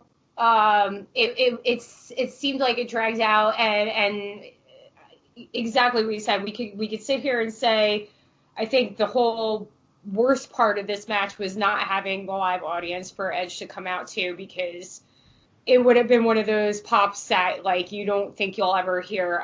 But I didn't have a problem with the match. It was brutal. It was a slobber knocker. I hate using that term a lot, but this was a drag down fist fight, and you could see the hatred and the animosity there, and there was a lot of emotion going towards it. They had a couple cool spots. I love how they used the whole entire NXT Performance Center and stuff like that, but again, it was another match I don't really have a lot of complaints about. It did seem like it was really, really long. I think it was excruciating too long for a last man standing match, because the whole point is to, disable your opponent so they can't get up. And I mean, they were going through some stuff that I wouldn't have gotten up like 15 minutes into, but I'm also a 100-pound girl, so what do I know? That was my overall complaint about it. I liked the finish. I'm glad that Edge went over. I mean, I don't think anybody thought that Edge wasn't going to go over. It had everything that it just seemed like there was a lot of visceral feelings towards each other. Even if in Randy's mind it was because he was doing it for his best, interest, for Edge's best interest and stuff like that. But again, I thought it was a fantastic last man standing match. I mean, sometimes last man standing matches come off kind of like, that was it, or they use some kind of stupid prop to keep the person down, or it's unbelievable like that, and they pile stuff on the person, or they tie him to something. And they didn't do this. This was literally, I'm going to beat the crap out of you, and let's see who can get the crap beat out of them the most. And, you're scared because Edge is, Brady new. He's back in, and he's had a lot of bad injuries and stuff like that. And Orton's always never really been out. Orton's never really had a major injury that, he's been taken out for a long period of time. So he is an Iron Man, and the fact that he is the company standard. You want to be Randy Orton and be in his position at this point in his career where he is a general, I guess, of the locker room, and he has, cemented his legacy and stuff like that. But overall, I thought the match was fantastic. I thought the spots were great. I liked what they were using. I loved how you could see how much pain they were in. And this was one of those matches where there wasn't an audience that it added to it, because you could hear the excruciating pain that they were in. And they were supposed to be in excruciating pain because they were beating the crap out of each other. So other than the length of it, I didn't really have any problems with it. All right, so this is going to be a much calmer review on this match. I think I generally agree with most of your points about the length. I think that's a pretty standard analysis that most people have said that this was just way too damn long, and it was. It was. I mean, my God, it really just kept going and going and going. As much as we've anticipated Edge's return, the length was, I think it could have been cut by 15 minutes. I mean, really, it could have been half that length, and it would have, I think, gotten a better reaction from people. I also don't remember a last man standing match in which the entire match ended or was backstage. I know there was a little bit out in the ring. That's where it started with an RKO. I was a bit disappointed that the match didn't start with Randy and Edge going face to face, and Edge just staring him down and then just brawling. I know what they're going for with Randy in the cover up of a black outfit and giving him an RKO, and then another one as kind of like the heelish attack from behind. But that's not the time to do it at WrestleMania. It's time for mano a mano, and to get that moment of finally Randy's gonna get what he's got coming. And it was brutal, and yes, you could hear all of the audio from that. I don't know why there's a cage type of setup in the conference room of the performance center. I don't know, but it played perfectly into the match where he did an elbow drop off the top of the conference room. That was pretty funny. I feel bad for the people that have to actually go through every place that they went and sanitize everything, because with everything going on, they're going to have to do that. So whoever is doing that, I do not envy that person or people, of which there are probably many, or if there's one person, it's going to take forever, because they touched about everything in the performance center. It was brutal. And having the spear on top, I kept waiting for them to circle back to the ring, because that's typically what happens with matches. You'll have start in the ring, it goes backstage, and then you end the match in the ring. And I was waiting for that, because to me, I would have done that. I would have brought it back to the ring where everything started, and then have the finish there. But it ended at the top of a production truck, and we got a spear, we got a chair shot, and obviously the concerto. I don't understand why Edge would hesitate or have himself be conflicted with the notion of delivering the concerto back to Randy. I think they were going for the hesitation of, well, this man was one of my best friends. Does he really deserve this? Well, there should be no hesitation. There should be no hesitation. This guy RKO'd your wife. He attacked your neck. He was trying to retire you again. He said that he loves his kids more than he does. I mean, there should be nothing. He should have hit a concerto for every time he mentioned his kids. I mean, there should have been multiple concertos. No hesitation. Well, what is the worst thing you could do to another man? Attack his family. So what is he hesitating for? He should have been literally trying to kill him. So I didn't like that. He should have been delivered another, maybe 3, 4, 5 of them, to be honest with you, and put him in the hospital. I mean, so outside of that little thing, it was what it was. I was okay with how it ended, and we got the victory. But this is the one that, man, in front of crowd would have. This one was especially hurt by the lack of people there, because it would have, I think, give the fans a real good feel-good moment. And for Edge, you come back after 9 years, you're imagining that WrestleMania moment in front of 80,000, and you get crickets. I mean, right? So I felt bad for him on that level, but I don't think this is the last time we'll see Edge. I expect Edge to return, and from what I understand, he signed a 3-year contract with a few matches a year. So maybe he'll be back in time for SummerSlam, Money in the Bank. I don't know, but I'd give this match a B. I mean, the length really, really hurt it, but I'd give it a B. Yeah, I think that's fair, and I think it is fair to say that it was a very good match that just went too long. And I was surprised that it went so long, because it's Edge's first match back, and you would think you'd want to, kind of have a more abbreviated version of that match, just because, I mean, I would, if I were Edge, I would have been winded 2 minutes in, but I'm also, a fat guy, so I would have been winded anyway. And I just would have thought that it wouldn't have been 36 minutes. But I mean, it was an excellent match for what it was. It was just too long. And like we said, with a lot of this, it was hurt by there not being reactions. It was almost like when WCW would have hardcore matches, or WWF would have hardcore matches, and it would just go all through the arena. And I liked that aspect of it, that they kind of didn't go back to the ring, because we don't need a ring for what we're trying to do here, and I'm trying to hurt you. I liked it a lot. I just wish that they, like you, Matt, said, they had cut about 15 minutes and, there'd been reactions. And I don't think commentary helped it either. They were real subdued and didn't seem like they were excited to watch it. And I feel like with commentary, if you're not excited, why would I be excited? But I mean, for what they did a hell of a job. Both of those guys put their bodies on the line like nobody else on this whole card did. And, you just got to give them props for putting on a really good match. Yeah, I mean, it sounded at times like they were commentating golf. It sounded like exactly. the Masters, you know? Like, it really, at times, did it. And maybe they were just like, well, how excited can we continue to be for 37 minutes? Fair. I mean, so maybe to that point, they couldn't be bottom of the ninth, grand slam type of call for everything that happened, because there was just constant blow after blow after blow. Right. The other thing, and then this will be my final comment on this match, that people are up in arms about, I don't know if you guys heard about this, is the beginning of the match when they were in the weight room, and Randy Orton ended up choking, or was it Randy? One of the, I don't know, I'm probably getting it wrong. Randy choked Edge, yeah. Yes, and it was done in a way that was kind of sensitive for what the Dark Side of the Ring reviewed with Chris Benoit. So I don't know. I mean, people are a little bit upset about it and are not happy with WWE's presentation of it, and I get it. Yeah. And maybe they weren't even self-aware of what they were doing. I'm sure it wasn't on purpose, but they probably could have edited that out with the 7 days lead time they had till they aired WrestleMania. So just something else I heard that was interesting, and I kind of agree with. Like, I would have probably stayed away from that spot. So.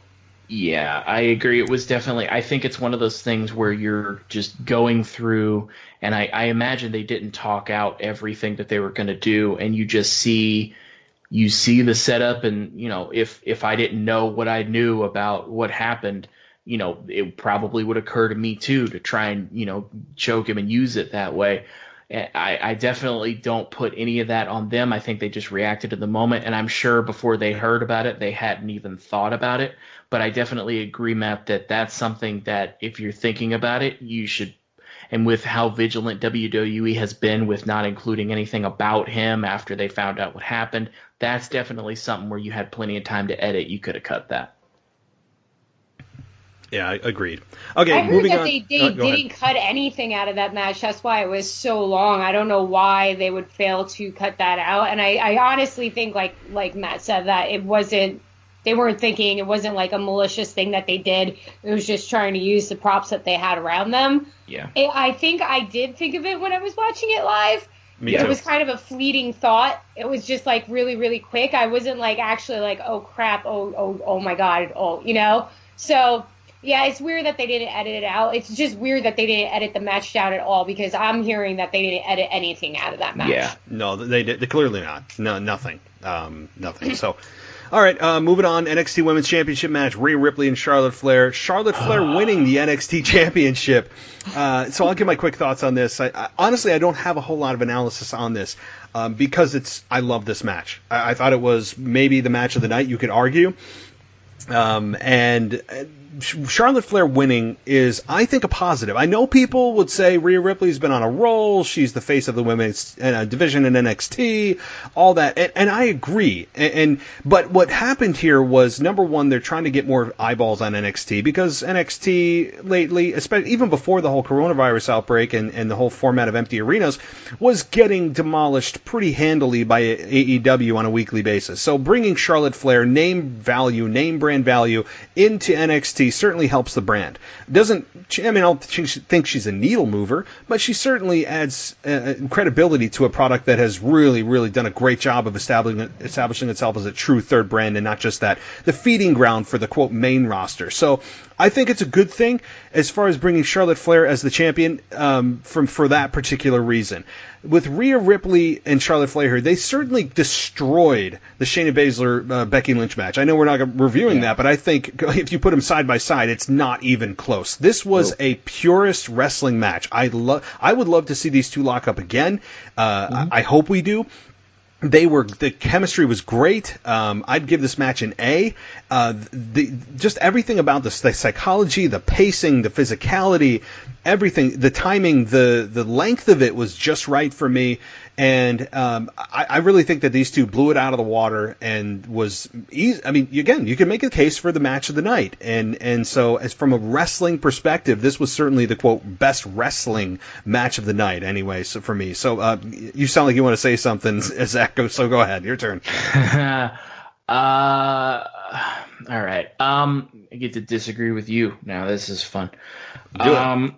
I absolutely agree. It was the wrestling match of the night. I don't think that's too much in dispute. I think that they had a fantastic match. I think Rhea is fantastic, and I think Charlotte is fantastic in the ring.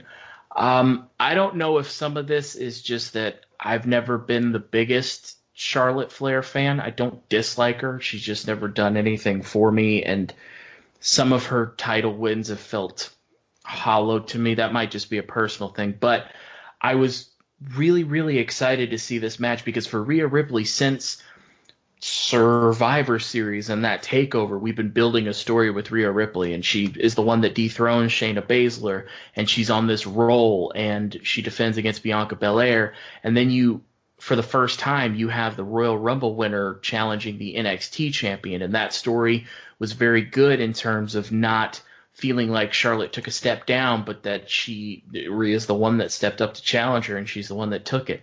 And I loved watching the match, but a lot like with the match with Asuka that was fantastic, I just don't understand why Charlotte needed to win. I understand your point of kind of bringing something to NXT. She's definitely going to bring a different dimension, but I don't think that NXT needs it. I think when Charlotte has been on NXT, it hasn't affected the ratings in any significant way.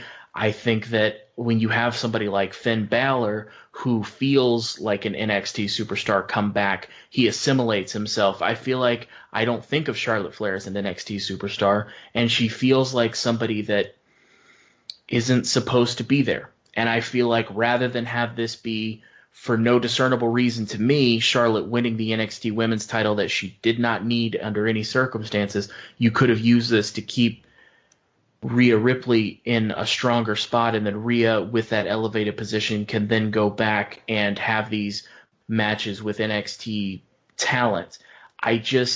I'm always okay with Charlotte winning the title. It's certainly believable. I just really don't feel like it needed to happen, and it was a bummer to me that you see Rhea Ripley tapping to the figure 4, the figure 8. It was a bummer in for me, and should have known when Rhea came out dressed as Vegeta that she was just going to lose. It was just kind of a bummer.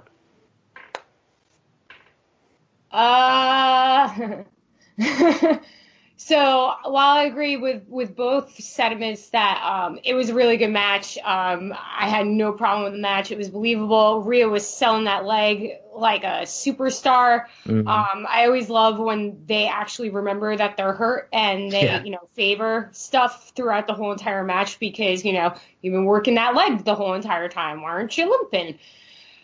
I'm 100% with Zach. Again, Charlotte didn't need the win. Nope. Charlotte didn't need the win at the Rumble.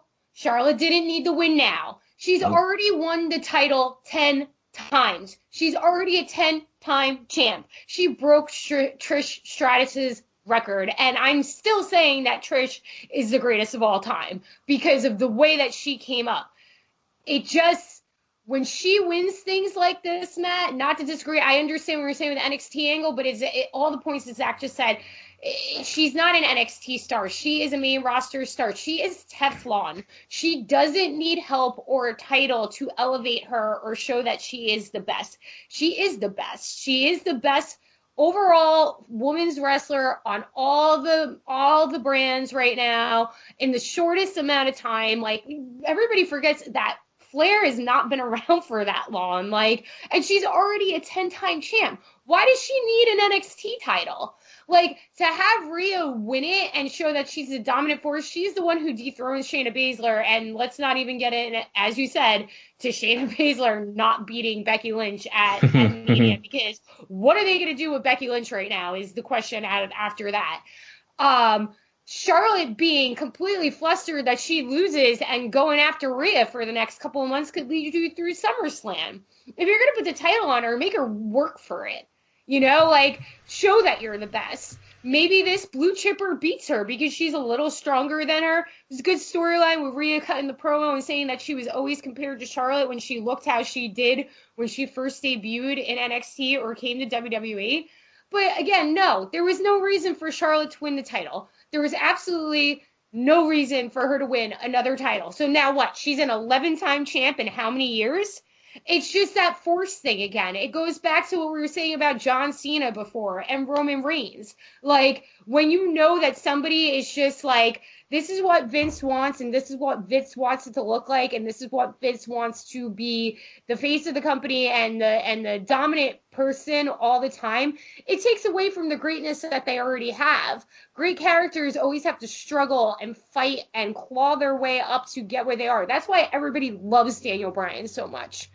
Yep. And Rey Mysterio. And I could go on in the list. But no, I mean, the match was great. When she won, did I go, yep, well, I wasn't surprised.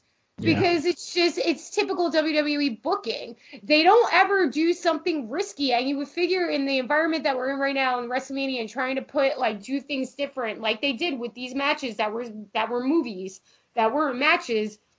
And they would take risks in this because you know what? They're moving storylines on and they're going to have more options because it's going to get kind of boring when you keep, eating the same thing every night for dinner.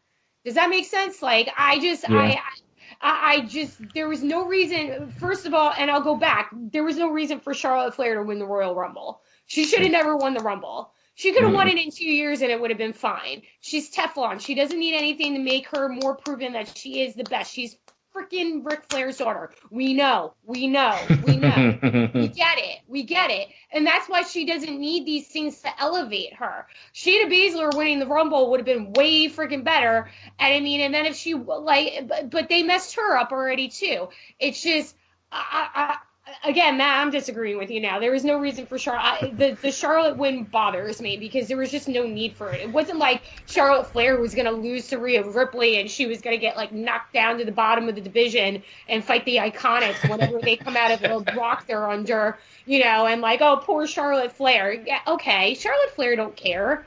She don't need it.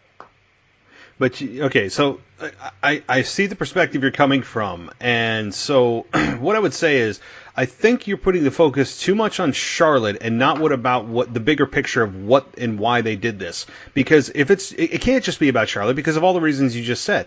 She didn't gain anything as a character from winning this. She wouldn't have lost anything if she lost it because you said she can bounce back from anything at this point. She has reached that level of being able to, if she wants to, turn it on. If she wants to turn it off, it's not going to hurt her.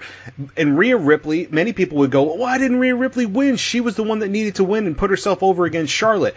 I don't think so because Rhea Ripley right now is still on the ascent. Rhea Ripley is the face of the women's division on NXT.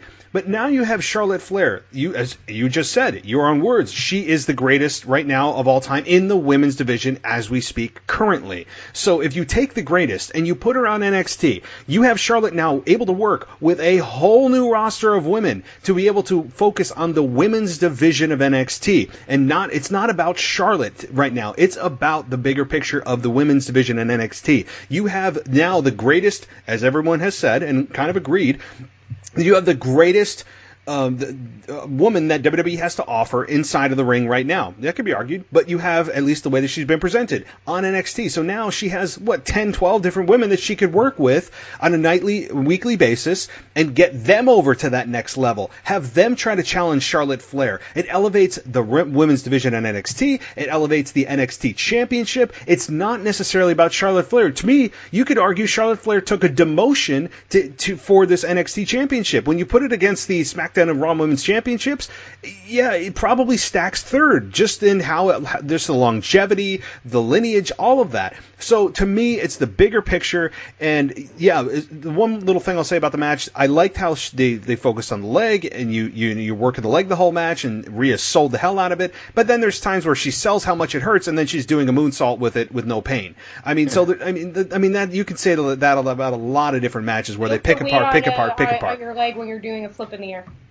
Yeah, I mean, like you're landing on it, and then you land perfectly, your leg's functioning just fine, and then you're like, oh yeah, it hurts, I mean, like, we see that all the time. I mean, they sell it when they're laying down, but yet they're able to use it fully functional for any maneuver that they want to use it for. I mean, like, that's been a wrestling sin since the beginning of time. But again, it elevates the NXT title, it elevates the women now in NXT, that Charlotte has run through everyone on the quote, main rosters of Raw and SmackDown. What interesting feud would Charlotte want to have right now? Asuka? Nope. Becky? Hell no. I mean, like, who could she work with that you'd go, that's a match I want to see? No. Now Charlotte can go to NXT, be able to elevate everyone on that division. So that's how I look at it. Because if you look at it as Charlotte, I'm with you. No, Charlotte doesn't need any of this. It's about the bigger picture, I think. I mean, but my counterpoint to that is that, I'm sorry, the NXT women's division is the best women's division in all three of the brands. They don't need her. I think they are the most talented out of all of them. We saw them rip through everybody in the fall. There are many people that are on the women's rosters on the main cards that don't get any play. Why couldn't you have Charlotte Flair start going and wrestling these people that don't get any airtime and have them trying to chase her to beat her? Like, it doesn't always have to be about the title, but I don't think that the NXT division, the women's division in particular, needs Charlotte Flair. I think they're doing fine right by themselves. And when they get to the main roster, that's when they get lost on, everything else. Lost on the sauce, whatever the term is. I don't know. I'm just ranting right now.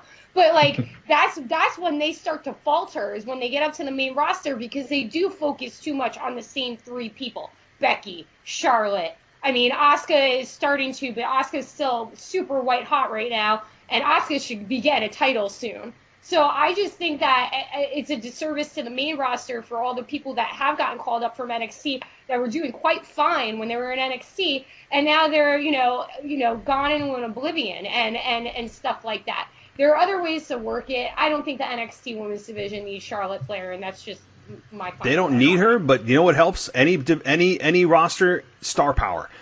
Star power has always been the key to success, and they don't need her. They're not in bad shape by any means. The women's roster is an all-star in terms of athleticism, absolutely, but it's star power that will always sell tickets, that will always help other women elevate another woman, and that's what Rhea Ripley got. Even in this loss, Rhea Ripley, some people probably went into this going, who the hell's Rhea Ripley? Doesn't watch NXT, and goes, wow, she can wrestle her ass off. And now they know who she is, and now that she lost to the best that WWE has to offer, there's really not, you could argue that didn't actually hurt Rhea Ripley. And now she's going to go back to NXT, and you bring the star power, which is the key to this whole thing, of Charlotte Flair into NXT, and it elevates everyone. They don't need her. They're not going to fall without her. They're not going to go into, the abyss, but they certainly, it can't hurt. And again, to me, that's, I don't know, that's how I look at it.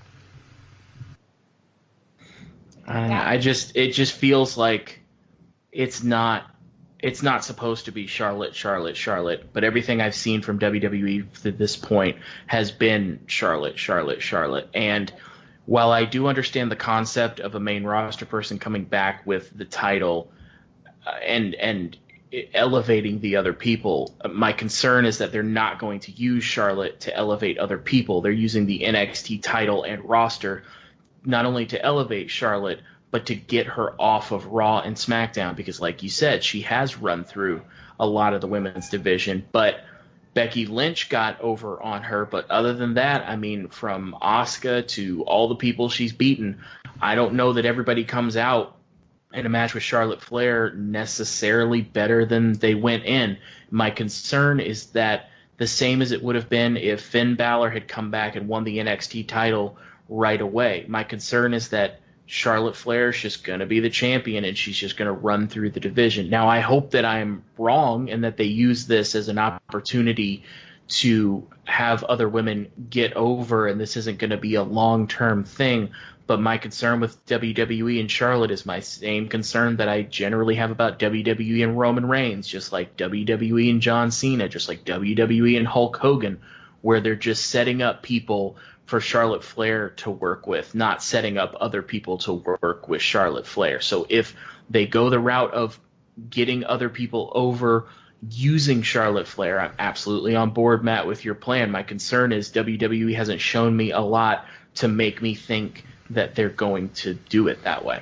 I think that's a fair point. I mean, again, time will tell. We have no idea which road that they're going to take. If it is all about Charlotte Flair, I'm with you guys. I think that's total crap, and that the women's division in NXT is actually, I think, de-escalated from that because now it's all about Charlotte and everyone else is beneath her. But if they elevate women to have great matches and someone eventually takes it off of her in a couple of months, fine. And then Charlotte goes on her merry way, and maybe there's a roster shakeup at that point, and she can come back to Raw or SmackDown.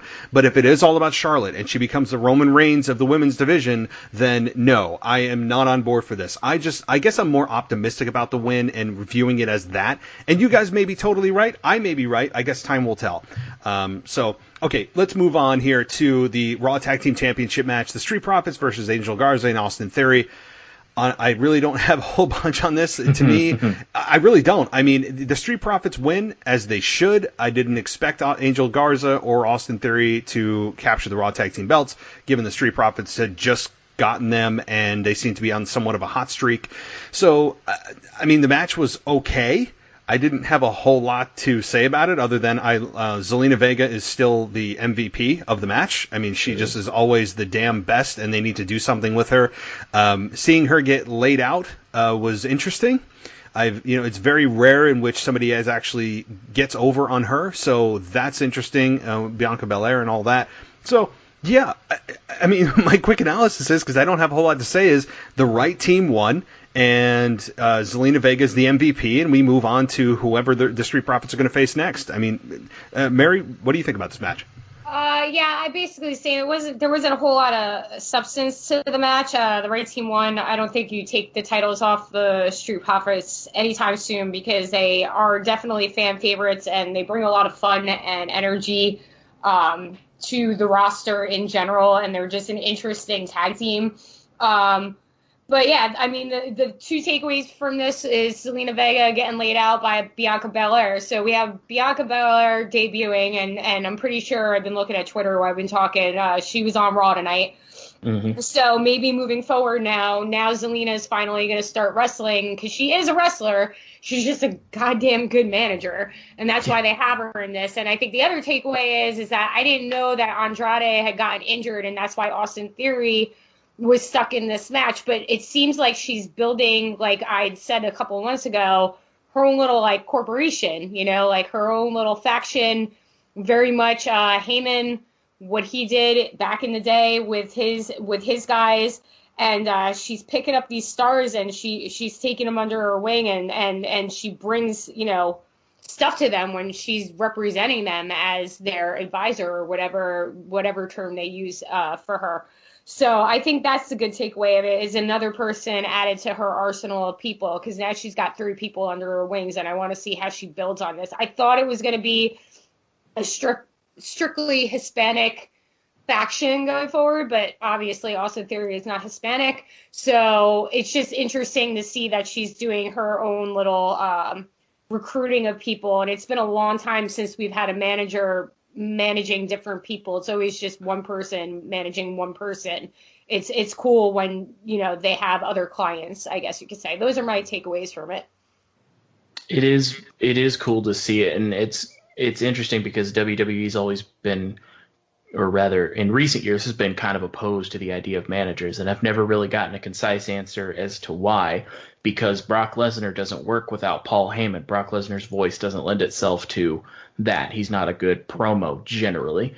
And you have Zelina Vega as like the MVP of every match she's managing, and she is the reason that Andrade is as big as he is. Without Zelina, he would still be faltering in NXT, which he was before she showed up. And she's doing a really good job. And I think, Mary, that you're right, that it was going to be kind of an all-Hispanic kind of stable, and I think they pulled the cord at the last minute. I've talked about Austin Theory a few times on the NXT show in that he's very clearly very talented, and they see a lot in him. But what they haven't done a lot of yet is kind of get into his character. I mean, he recently, on his last match with Tyler Breeze, he kind of was a heel, and that's been a little bit more interesting. But hopefully down the road here, with Zelina's help, we can get more of a character out of Austin Theory if he's going to be on the main roster now. And like you said, on, kind of keeping up with the show, he's on the show again. So hopefully Austin Theory can kind of get more of a character out of this with Zelina's help, because that seems to be her specialty. And she kind of talks you into the building, and then the workers work. And then, like I said, the only other takeaway is that seeing Bianca Belair, I was talking to somebody on Twitter who was asking about Bianca, and she interfered in that match, and I was like, it seems like a soft move up into the main roster. That's an interesting way to bring somebody to the main roster. Haven't seen a lot of that before. So, I mean, not a lot to talk about with the match. Seems like this will be the shortest one we have, but I mean, it's cool to see Bianca coming up to the main roster, hopefully, and it's always good to see Zelina being probably the best manager in WWE. I honestly don't have a whole lot to add. I think we are all pretty much in sync about this match, because it was, I hate to say it was kind of a bathroom break match, but given the rest of the card, it kind of was. I mean, like, it was what it was. I don't know how there wasn't a whole lot of build to this match. I know that back a month or two ago, we were all looking at the possibility of a United States Championship ladder match with Angel Garza, Humberto Carrillo, Andrade, in this match, and I was looking forward to that, because I said that those guys could work an hell of a match, potentially steal the show. Obviously, with the situation as it is, things change drastically, and we get Austin Theory put into the mix, and Andrade's nowhere to be found as he's injured. So it was a fine match. It was kind of just a standard, you know who's going to win, as they should. Effort was there. It didn't blow you away. It was just kind of there, almost as like background music kind of a match. And I'm not trying to insult the guys, but it was what it was. I don't know how anybody could be super invested in this match emotionally. Yeah. So, all right, moving on, though, to the Fatal 5-Way Elimination match for the SmackDown Women's Championship with Bayley, Sasha, Tamina, Naomi, and Lacey. Zach, you go first this time. So this one kind of has the same thing to me, where this match was literally thrown together. by Paige in storyline, and having Bayley have to actually go through all of these people that she's beaten. It's an interesting way to kind of do that, where she's run through most of these people, but now you're having to go through all of them. And I don't really have a lot on the match itself. It was fine, and everybody worked hard. It's just kind of the setup with Sasha and Bayley, and it seems like they're going to go forward with that. I thought that Sasha might win the title here for the same reason that Drew did, where they just kind of pull the trigger. But, I mean, they may be hopefully setting up for Bayley and Sasha. I don't know if it's at SummerSlam. I don't know if it's later down the line. But, I don't have a lot for this match either, other than I think it was good. I like Bayley as a heel and as a champion. I think she's doing a really good job of what she's given, and I'm excited to see how we get to Sasha Bayley, which it seems like we're setting up.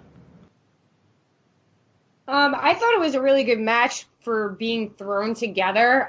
Still, again, they always have matches like this where you're like, why is this person in this match? And Tamina being in this match is like, why are you in this match? It's like she's injured and then she's automatically in a title shot match or some main storyline, and then she gets eliminated first.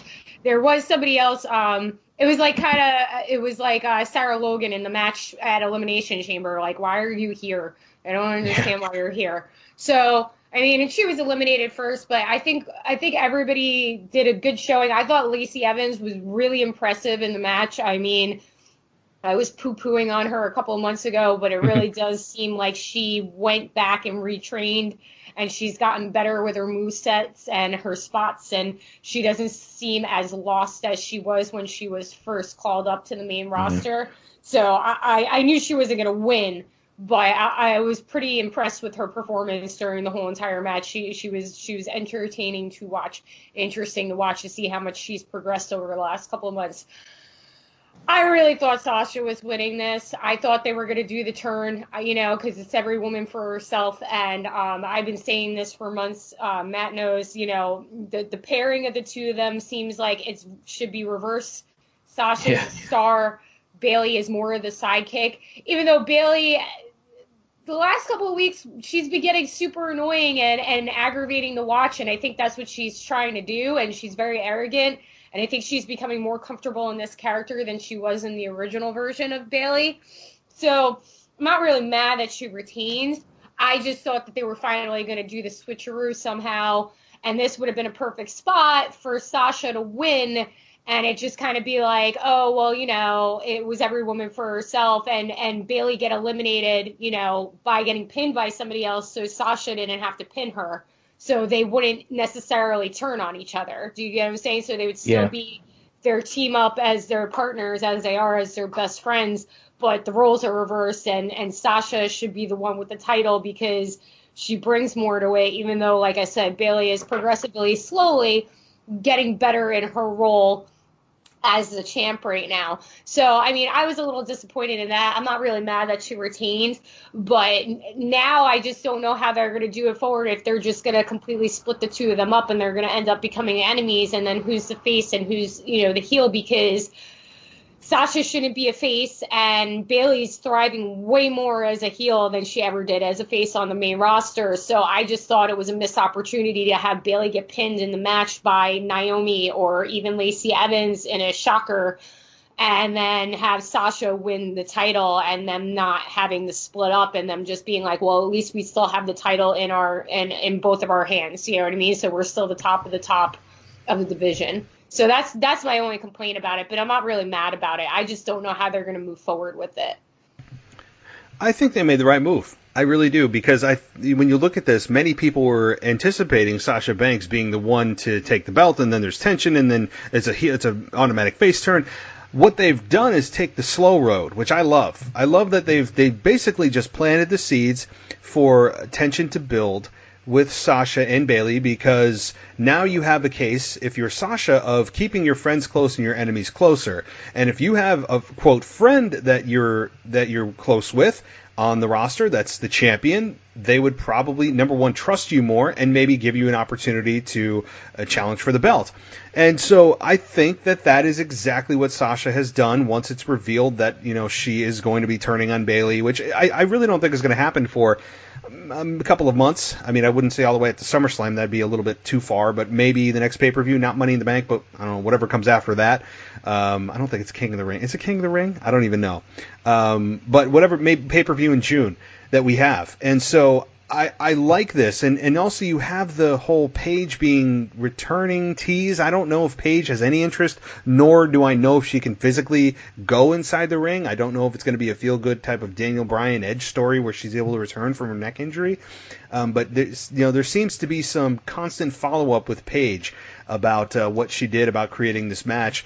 And so I'm fine with it. And so if they take the slow road, I like Bayley as champion. You guys alluded to it. She seems to be naturally the sidekick to Sasha, but Mary, she does. She seems to be growing slowly into the alpha female, because you still look at Sasha and she just oozes a bigger star than Bayley. But Bayley seems to be finally digging her heels into what and who she is as champion. For a while, she was the silent heel SmackDown champion that she turned, and then we didn't hear anything from her for months and months, and you're like, well, what the hell did you do turning her for if you're not going to give her any follow-up?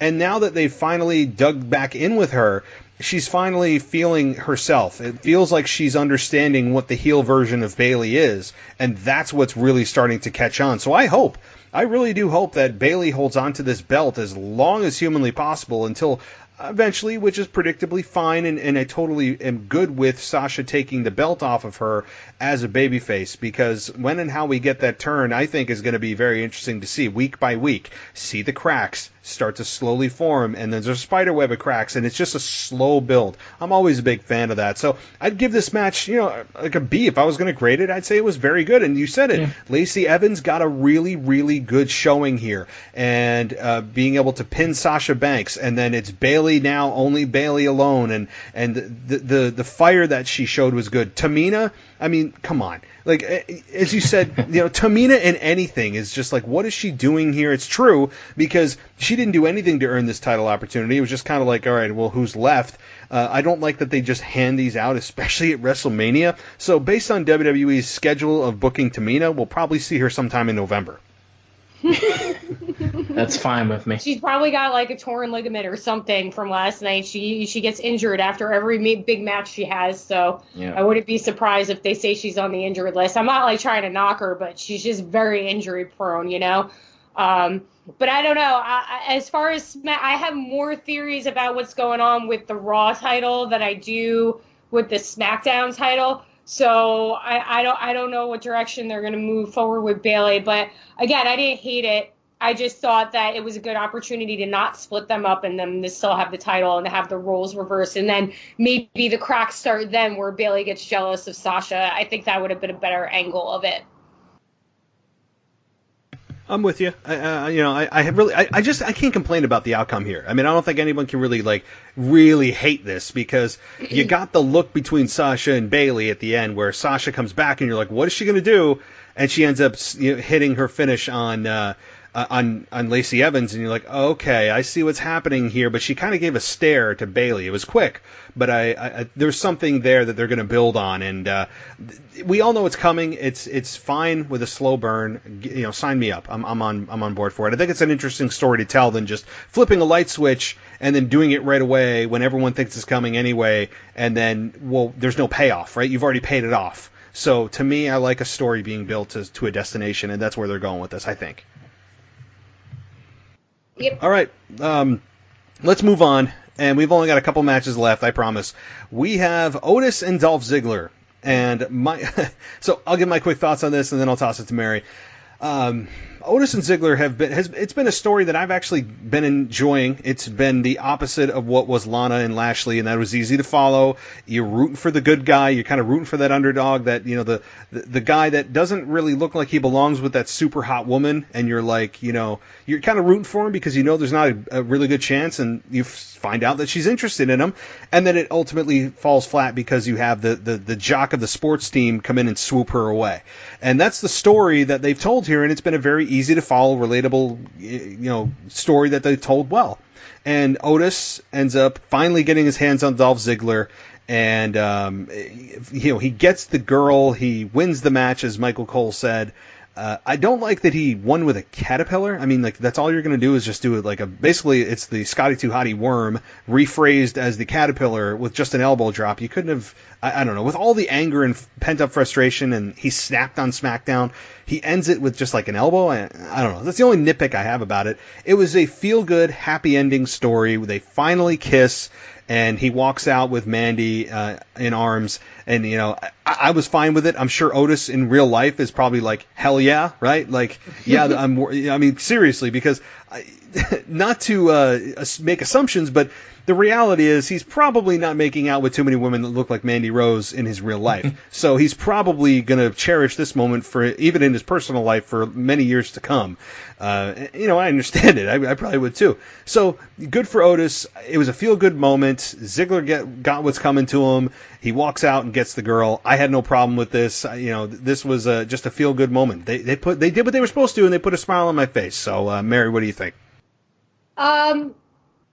I mean, this was the pee break match for me. I haven't really been invested, but I get what you're saying. All your points are right. The unattractive guy gets the girl over the jock. It's every 90s movie or 80s movie that you've ever watched in your life, coming of age, teenage movie. And you're absolutely right. I don't think that Mandy Rose would be making out with him. And that's me just being a jerk, because I'm a jerk in real life.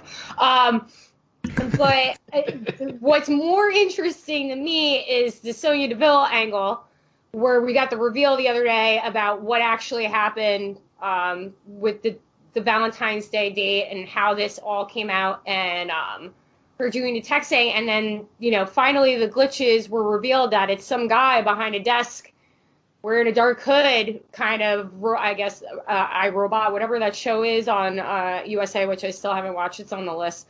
Kind of like masterminding all this. So my question coming at it is who is that? Is that a man? Is that a woman? Is it somebody watching the women's division? Like, it's kind of got that GTV feel to it. So it's this storyline that I really didn't care about, because it was just like, me and Matt were going back, and he was like, oh, well, obviously Mandy Rose isn't interested in him. She's going to end up playing him and then hurting him. But now he got the girl, or it looks like he got the girl. So it kind of went in a different direction than we were predicting it. But now you have this whole other thing that's going on. Yeah, you got like Sonya Deville and Mandy Rose now, obviously not friends anymore. And that's going to be a match moving forward. I don't know what her intentions were. I don't know if it's because she's in love with Mandy Rose. If you guys paid attention to Total Divas and hate watch it like I do, there was an angle where Sonya Deville was trying to get a lesbian angle between her and Mandy Rose as a storyline. So I don't know if it's because she's in love with her, because, she's out gay, and everything, and maybe she was trying to get Mandy, or she felt that Mandy didn't deserve somebody like that, because why is she helping Dolph out to, like, get Mandy? There's a lot of moving pieces to this. My question is who's the person behind the computer that is watching people and keeping tabs on everybody and revealing truths? And is it going to end up being female? Could it be a returning person? I don't know. I could throw conspiracy theories in this too, but they're kind of like reaching for straws. But that's my outtake of this match, is that I want to see where that storyline is going, and I hope they do it right and they don't kind of, poo-poo it out like they sometimes do with storylines that start off like this. That's your cue, Zach. Yeah, I was trying to think of how I wanted to do it. It is interesting. This was a story that was built well on SmackDown, in that it was kind of your classic. You knew it was going to be your kind of sappy, kind of feel good ending to the story. And for what they did a good job of kind of beating Otis down. And, Dolph Ziggler is like the perfect guy to use for this kind of story that they're doing. And, I agree, Matt, where the ending of the match was weird in terms of just the finishing sequence. But I mean, this is the classic WrestleMania, much lower scale Macho Man Elizabeth kind of deal, or, the John Cena Nikki Bella thing that we all know worked out great. It was just it was a good kind of feel good ending that you knew was coming, but it's still, fun to see. It's been really entertaining on SmackDown, and Otis is always just entertaining to watch, whether he's wrestling or not. And yeah, the person kind of going around revealing secrets and things, it's almost like an old GTV thing from WWF. So I'm interested to see kind of what happens from that, because I don't even know who it would be. But I mean, this part of the story was very fun. You knew it was coming. This is another one that was kind of hurt by not having a live crowd, because I feel like it got a good reaction online, but I feel like it would have been a great reaction in the building. But yeah, I mean, I like, little stories like this, and, it's kind of inconsequential for what's going on with the rest of the roster, but it's a good kind of little self-contained story that I feel like they did pretty well considering the circumstances. Yeah, I'd agree. And you guys both alluded to it. The big question is, now that we got the ending, well, what's next? And what's next is the question of, who is that guy behind the computer? I hope I just said, I'm not a big fan of one-offs. This doesn't seem like it's going to be a one-off, given how many weeks we saw that, quote, technical interruption of those lights. I mean, it went on for, I think, months. So I don't think they would have just paid it off only for Otis and Ziggler. I think there's going to be more to it. And yeah, it's a 2020 version of GTV. If I know probably neither of you watch Big Brother, but my wife sometimes ropes me into Big Brother. And if you saw it, I think it was last season or the season before, there was something called The Hacker, and it was to the T. Exactly what WWE presented last night. I mean, it was almost to the point of like somebody just copy and pasted it from the show. So maybe somebody was watching it and goes, we need to do that. And it was just a little bit too ironic, but that's exactly what it was, with the dark hood, and you couldn't see the face. I was trying to make out the face of maybe even a nose or a shape, and I couldn't see anything, obviously. But yeah, it's going to be the who's doing this type of thing, and I hope they continue with that. And it's interesting. It's interesting because I don't even know the last time WWE did something like this. Beyond the who done it over the summer, which ended up in a big old, fart basically with Eric Rowan, and ended up going nowhere. This seems like it could be something very interesting where, you have that hidden footage and something is revealed and the truth is going to be spoken, right?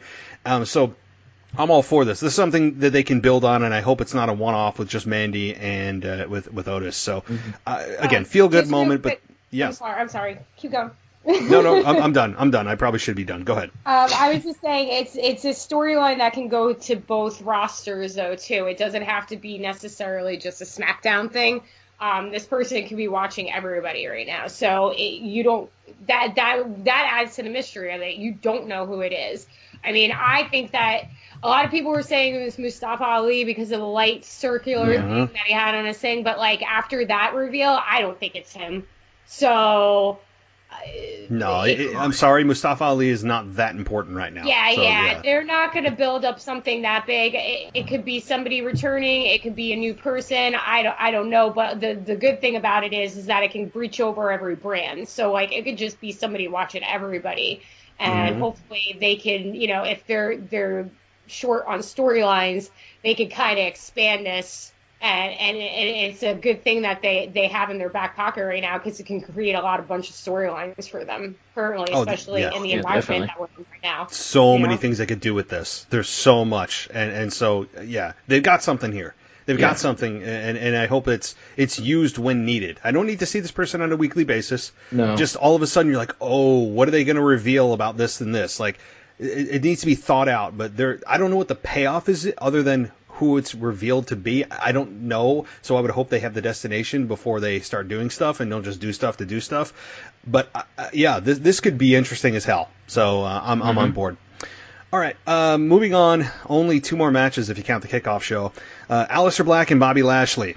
And my thoughts on this are the right person won again. And this match actually surprised me from a quality perspective, given that I haven't seen these two lock up ever in a live format. So anytime you put Aleister Black with anybody, it's going to be a good match. And Bobby Lashley, I think too, he changed up his look. And some people didn't like it. I have somebody that was texting me last night that said they didn't like it. I actually kind of liked the different look for Bobby Lashley instead of wearing the tighty whities. I mean, I was actually a big fan of the tights he had on. I really enjoyed that he changed it up, and Lana dyeing her hair. She's back.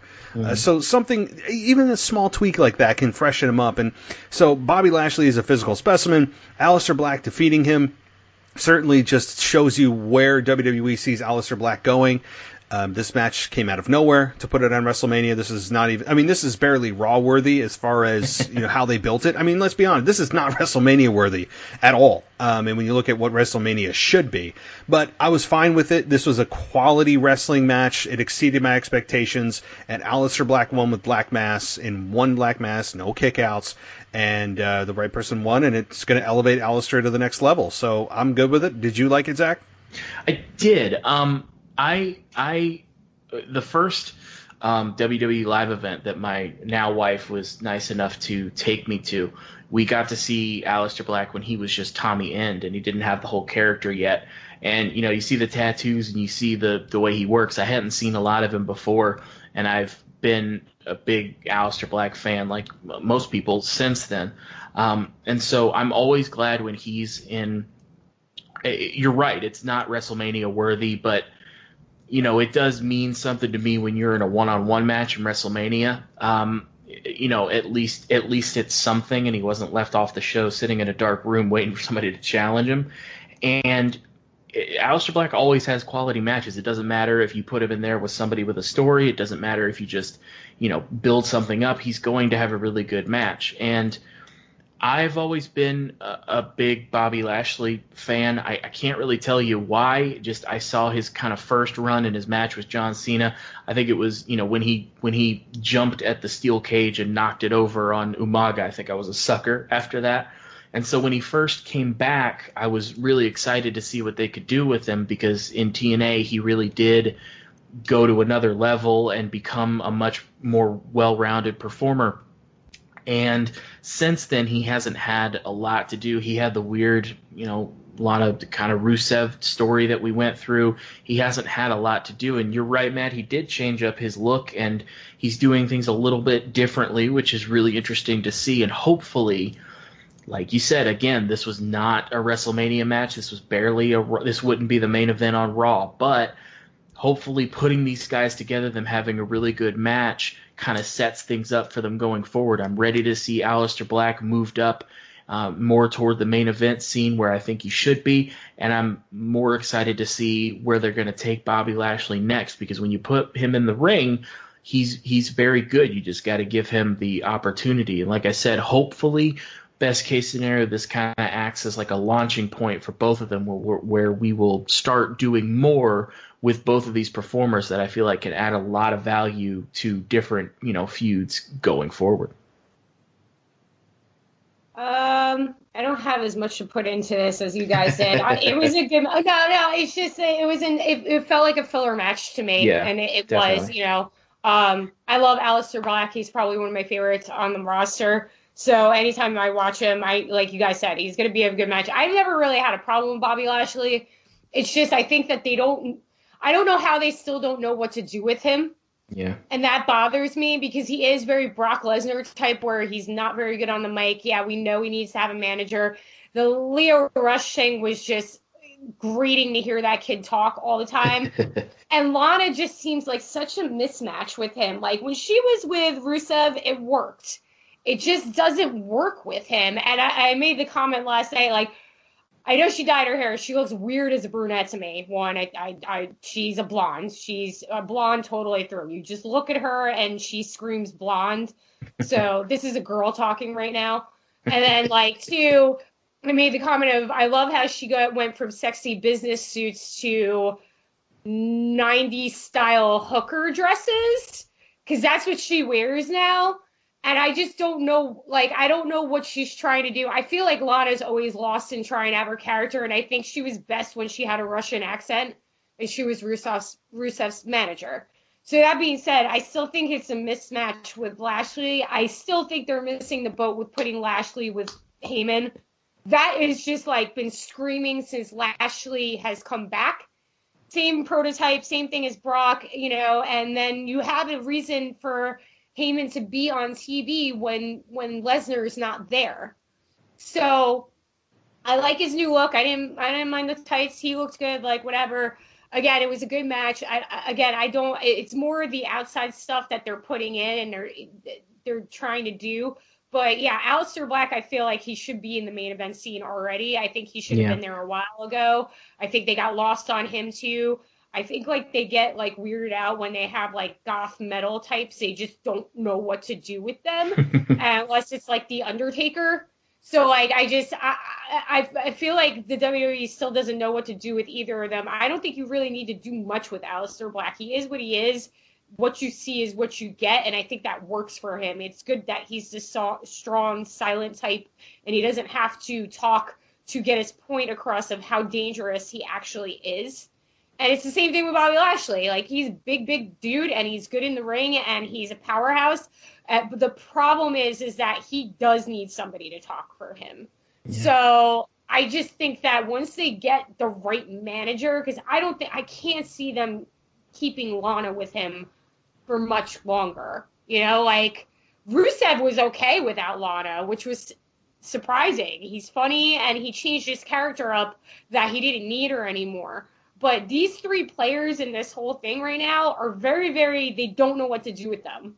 And they keep trying to change them and put them in different things.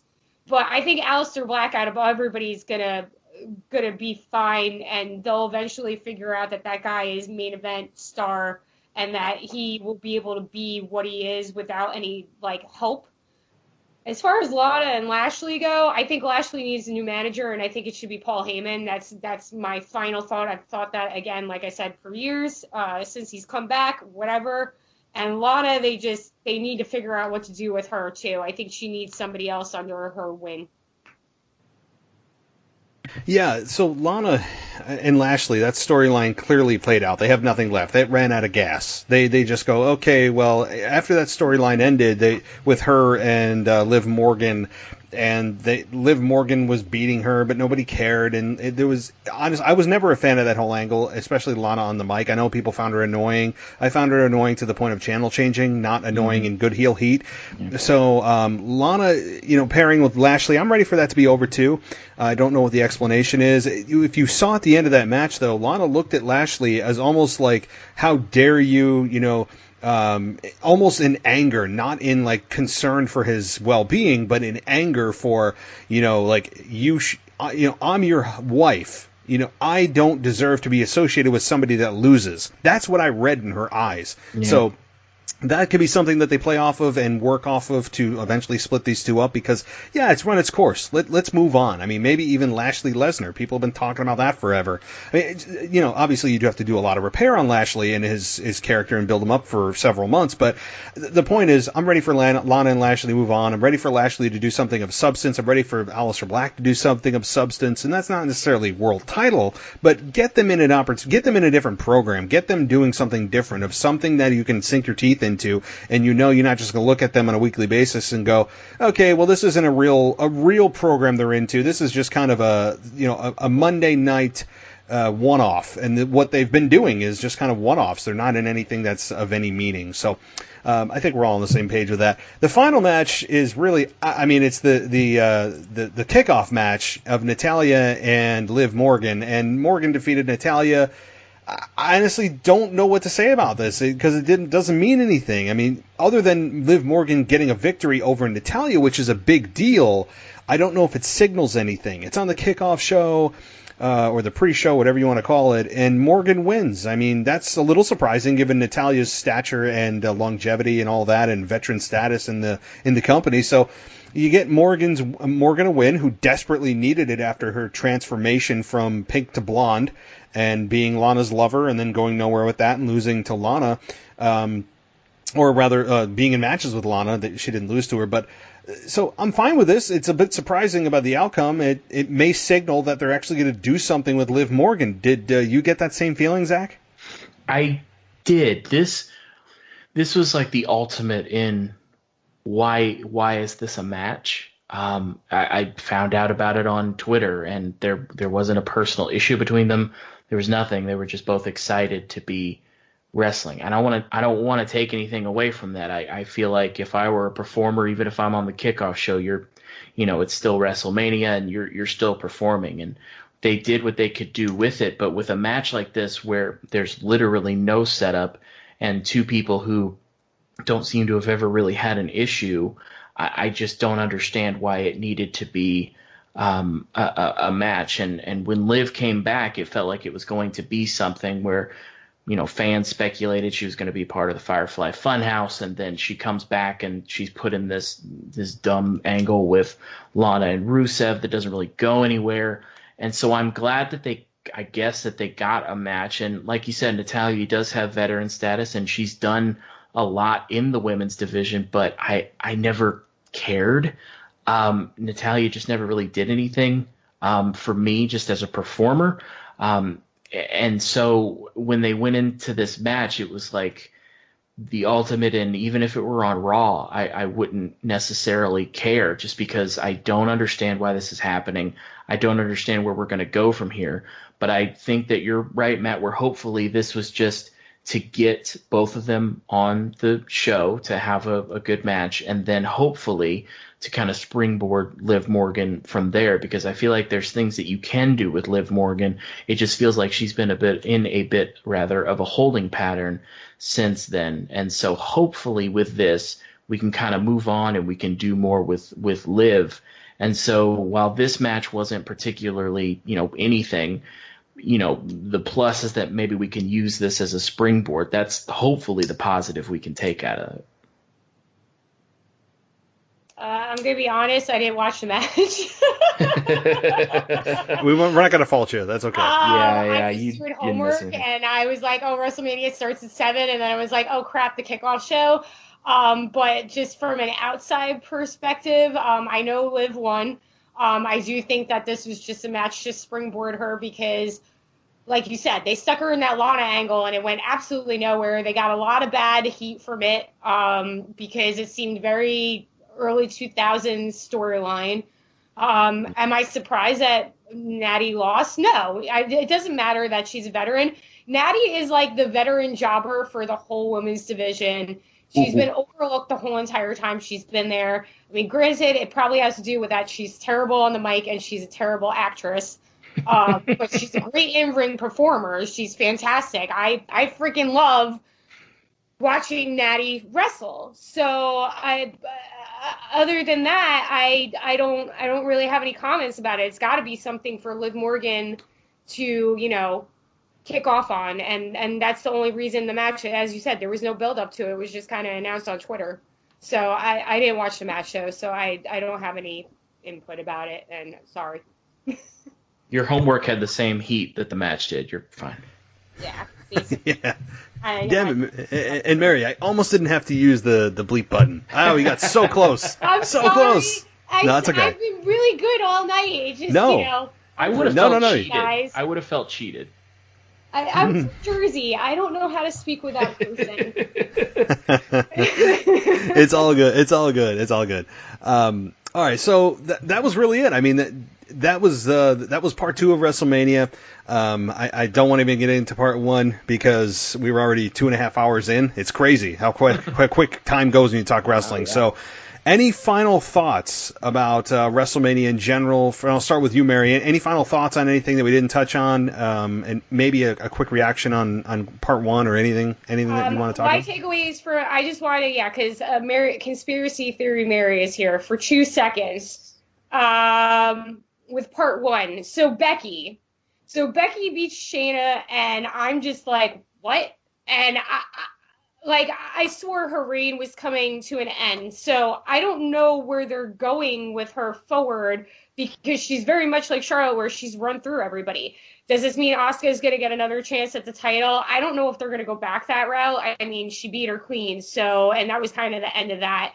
Do we get a returning Nia Jax? Maybe. I mean, we've been saying Nia Jax has been coming back forever and nothing, like not even a bleep from her, Do we get a returning Rousey? I don't think we're getting that either. I mean, if she just beat Shayna, it works to be like coming back and asking for her rematch that she never got from last year and avenging her friend. Yeah, it works, but I'm still, they can't do it right now, though, because there's no freaking audience. And that's why I said there can't be any returns right now, because you're not going to get the return pop. And you always want the pop with a return. Any big return, you want to pop, right, guys? Am I wrong in thinking this? Nope, you are correct. So I don't know if they could do it right now, because we're kind of in this stop pause when we don't know when we're going to be able to be civilized people again next to people in public. But maybe returning AJ Lee comes back to take her throne and dethrone Becky. That's where I could see it. I also thought for 2 seconds maybe she was the person in the hood watching everything. Ooh. What if she's watching the women's division and she's revealing stuff? I feel like that guy watching stuff is going to reveal stuff about Sasha and Bayley, possibly causing the discord between the two of them, what they're doing behind each other's back, mostly Sasha behind Bayley's back. But I'm still, the Punk AJ Lee thing is still on the table as far as I'm concerned. Punk has been very much more open about returning. You see conflicted reports every now and then. He's talked about saying, I'm open to anything. I just haven't been presented the right thing yet. And I've always said that he's a businessman and he's not going to come back until he gets exactly what he wants. Mm-hmm. So if he comes back, you're going to get AJ, most likely, unless she doesn't want to wrestle anymore. And I still think that she did retire because of an injury, but she was kind of forced out the door by the mean girls in the back and that her husband is CM Punk. So that's my crazy conspiracy theory about Becky. If it isn't Nia Jax and it isn't Ronda Rousey, who is it, and who better to be the woman who started this whole entire thing and why the division is anywhere where it is right now, who never got worthy dance opponents when she was in the division. All right. Conspiracy theory, Mary off. Yeah, conspiracy Mary's the best. I don't know if you guys want to add to that, but that's all my thoughts about it. I thought night one was solid. I thought all the matches were solid, except, Braun and Goldberg, which I think Braun wouldn't have gotten the title any other way if he wasn't put into that match, because I think that ship had sailed already. It's going to be interesting to see Roman come back and take that title back off of him. And that's it. But I really want to hear what you guys think about my conspiracy theory. Other than that, I love the conspiracy theory. I didn't even think of it, and I think that would be absolutely perfect. And you talk about return pops, I feel like AJ Lee would get a huge one, and I just feel like that would be such a cool way. Like you said, I think it was a great point that to have the person who started all of this and doesn't get the credit for it take the title back and make it hers again. I think that's a really cool way to go with it that I hope they use going forward. And then as far as WrestleMania, I mean, we touched on everything. My whole thing with WrestleMania was you're not going to have a crowd, so hopefully WWE can come through with production. And I feel like no matter what you thought of the individual matches and whatever you thought of the lack of a crowd that we've touched on in just about every match, I feel like WWE did a great job under the circumstances of taking a really, really bad situation and turning it on its head and working out different ways to make it interesting. And so while this isn't going to be compared to other WrestleManias in terms of reactions, anything like that, this was one of the more memorable WrestleManias that I can remember, and that's going to be my takeaway from this WrestleMania.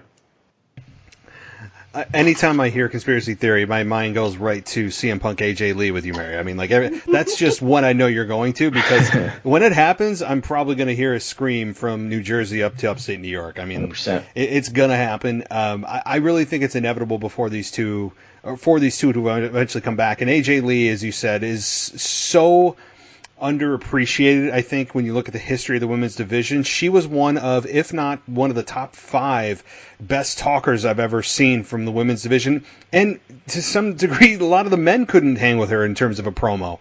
She had a presence. She could do mic drops at any time. She is the perfect sidekick. I shouldn't even say that. Perfect yin to yang with CM Punk. They just work so well together. Imagine them as a tag team. I mean, I could go on so many different tangents about how good AJ Lee is, and crazy is their superpower. That is true. I haven't read the book. I probably should. Is it? Yeah, I believe it. And so AJ Lee, yeah, people would pop and lose their minds. I just hope it's not in front of nobody. Like you said, I hope that it's when they decide and when it's safe to go back to a live format and have people there in attendance. But yeah, overall, my thoughts about WrestleMania, I mean, beyond I'm not even going to touch FireFly Fun House again, but the whole presentation was, I think, as best as they probably could have done. And, I was torn on whether or not they should do this based on the circumstances, but the alternative was what? Wait X amount of days. Well, how many days or how many months is that? We don't know. So this was really their only option other than shut down completely. And you know what? It is a weird format. It's a format I'm kind of like scarily getting used to, of not having fans there. So when fans come back, it's going to be an explosion. Like, I really believe that. And to have nobody there though on the Monday Night Raw after WrestleMania is just a damn crime. I love that audience. It's as Corey Graves would, or Michael Cole or Byron Saxton, whatever propaganda that they're forced to say about the fans of non-traditional, or whoever they cheer, they boo, and boo, they cheer, or whatever kind of crap that they like to spew this time of year about the audience that attends the Monday Night Raw after WrestleMania. I'm going to miss the chants. I'm going to miss just the energy of the unpredictability. All that it's really sad that the virus hit this time of year instead of middle of summer into the holiday time, of which nobody's really watching anyway. So the timing is tough. This Monday Night Raw with nobody there is tough. But we got through a WrestleMania that I had somewhat low expectations for anyway. So I think this is a good WrestleMania, and one that I think we will never forget. And that this is going to be one that we look back at and go, remember that WrestleMania where nobody was there? That was so crazy. So. Yeah, just to feed off that, it's definitely one for the history books. I mean, it's never happened before. It's never happened in two parts. I think that I was on the same boat. I wanted them to postpone it because the thought of having WrestleMania without the crowd is just so bizarre to me. But they did what they could do. They did the best with the circumstances. I mean, they made it as safe as possible for the performers and everybody involved. And, honestly, it was comforting, because if we wouldn't have had WrestleMania, it's like not having the Super Bowl, I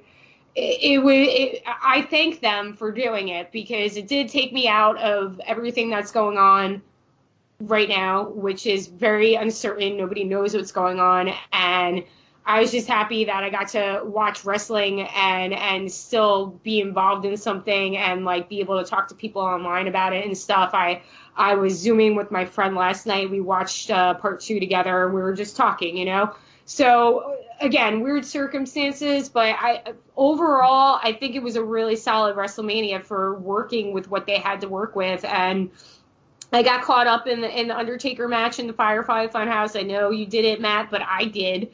And I thought it was great, and it brought a smile in my face, and I enjoyed it thoroughly. So, props to WWE for doing what they do best, and they're known for doing stuff like this in situations. Everybody remembers the shows after 9/11, and they refuse to not bring something to the masses to just get them out of what's going on around them for 5 minutes or 2 hours or whatever they do. So I appreciate the fact that they went on with the show.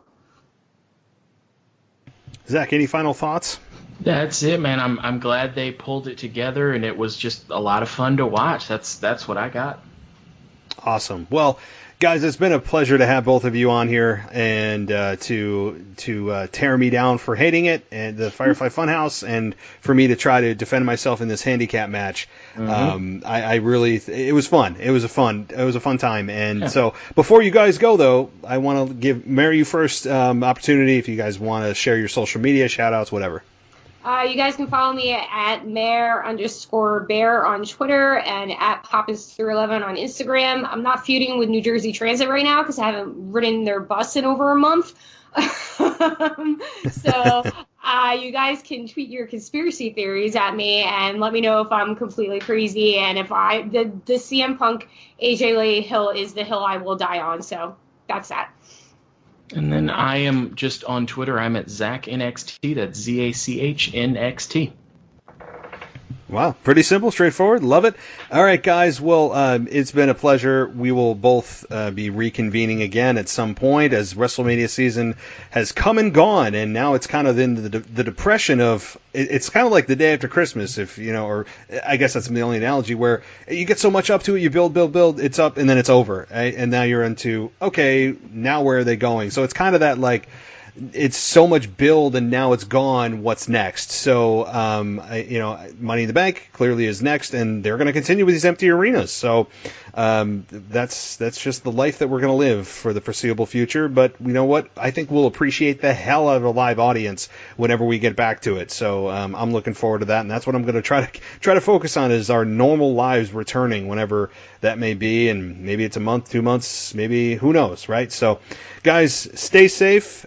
And thanks for coming on, and we will talk soon. You too, man. Be safe. Thanks. Bye, Zach. Bye. Nice to meet you. Nice to meet you.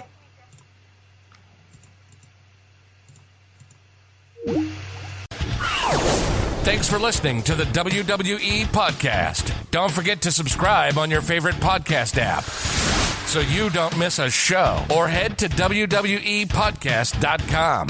And for all of these shows ad-free, head over to patreon.com/WWE Podcast. Until then, we'll see you next time.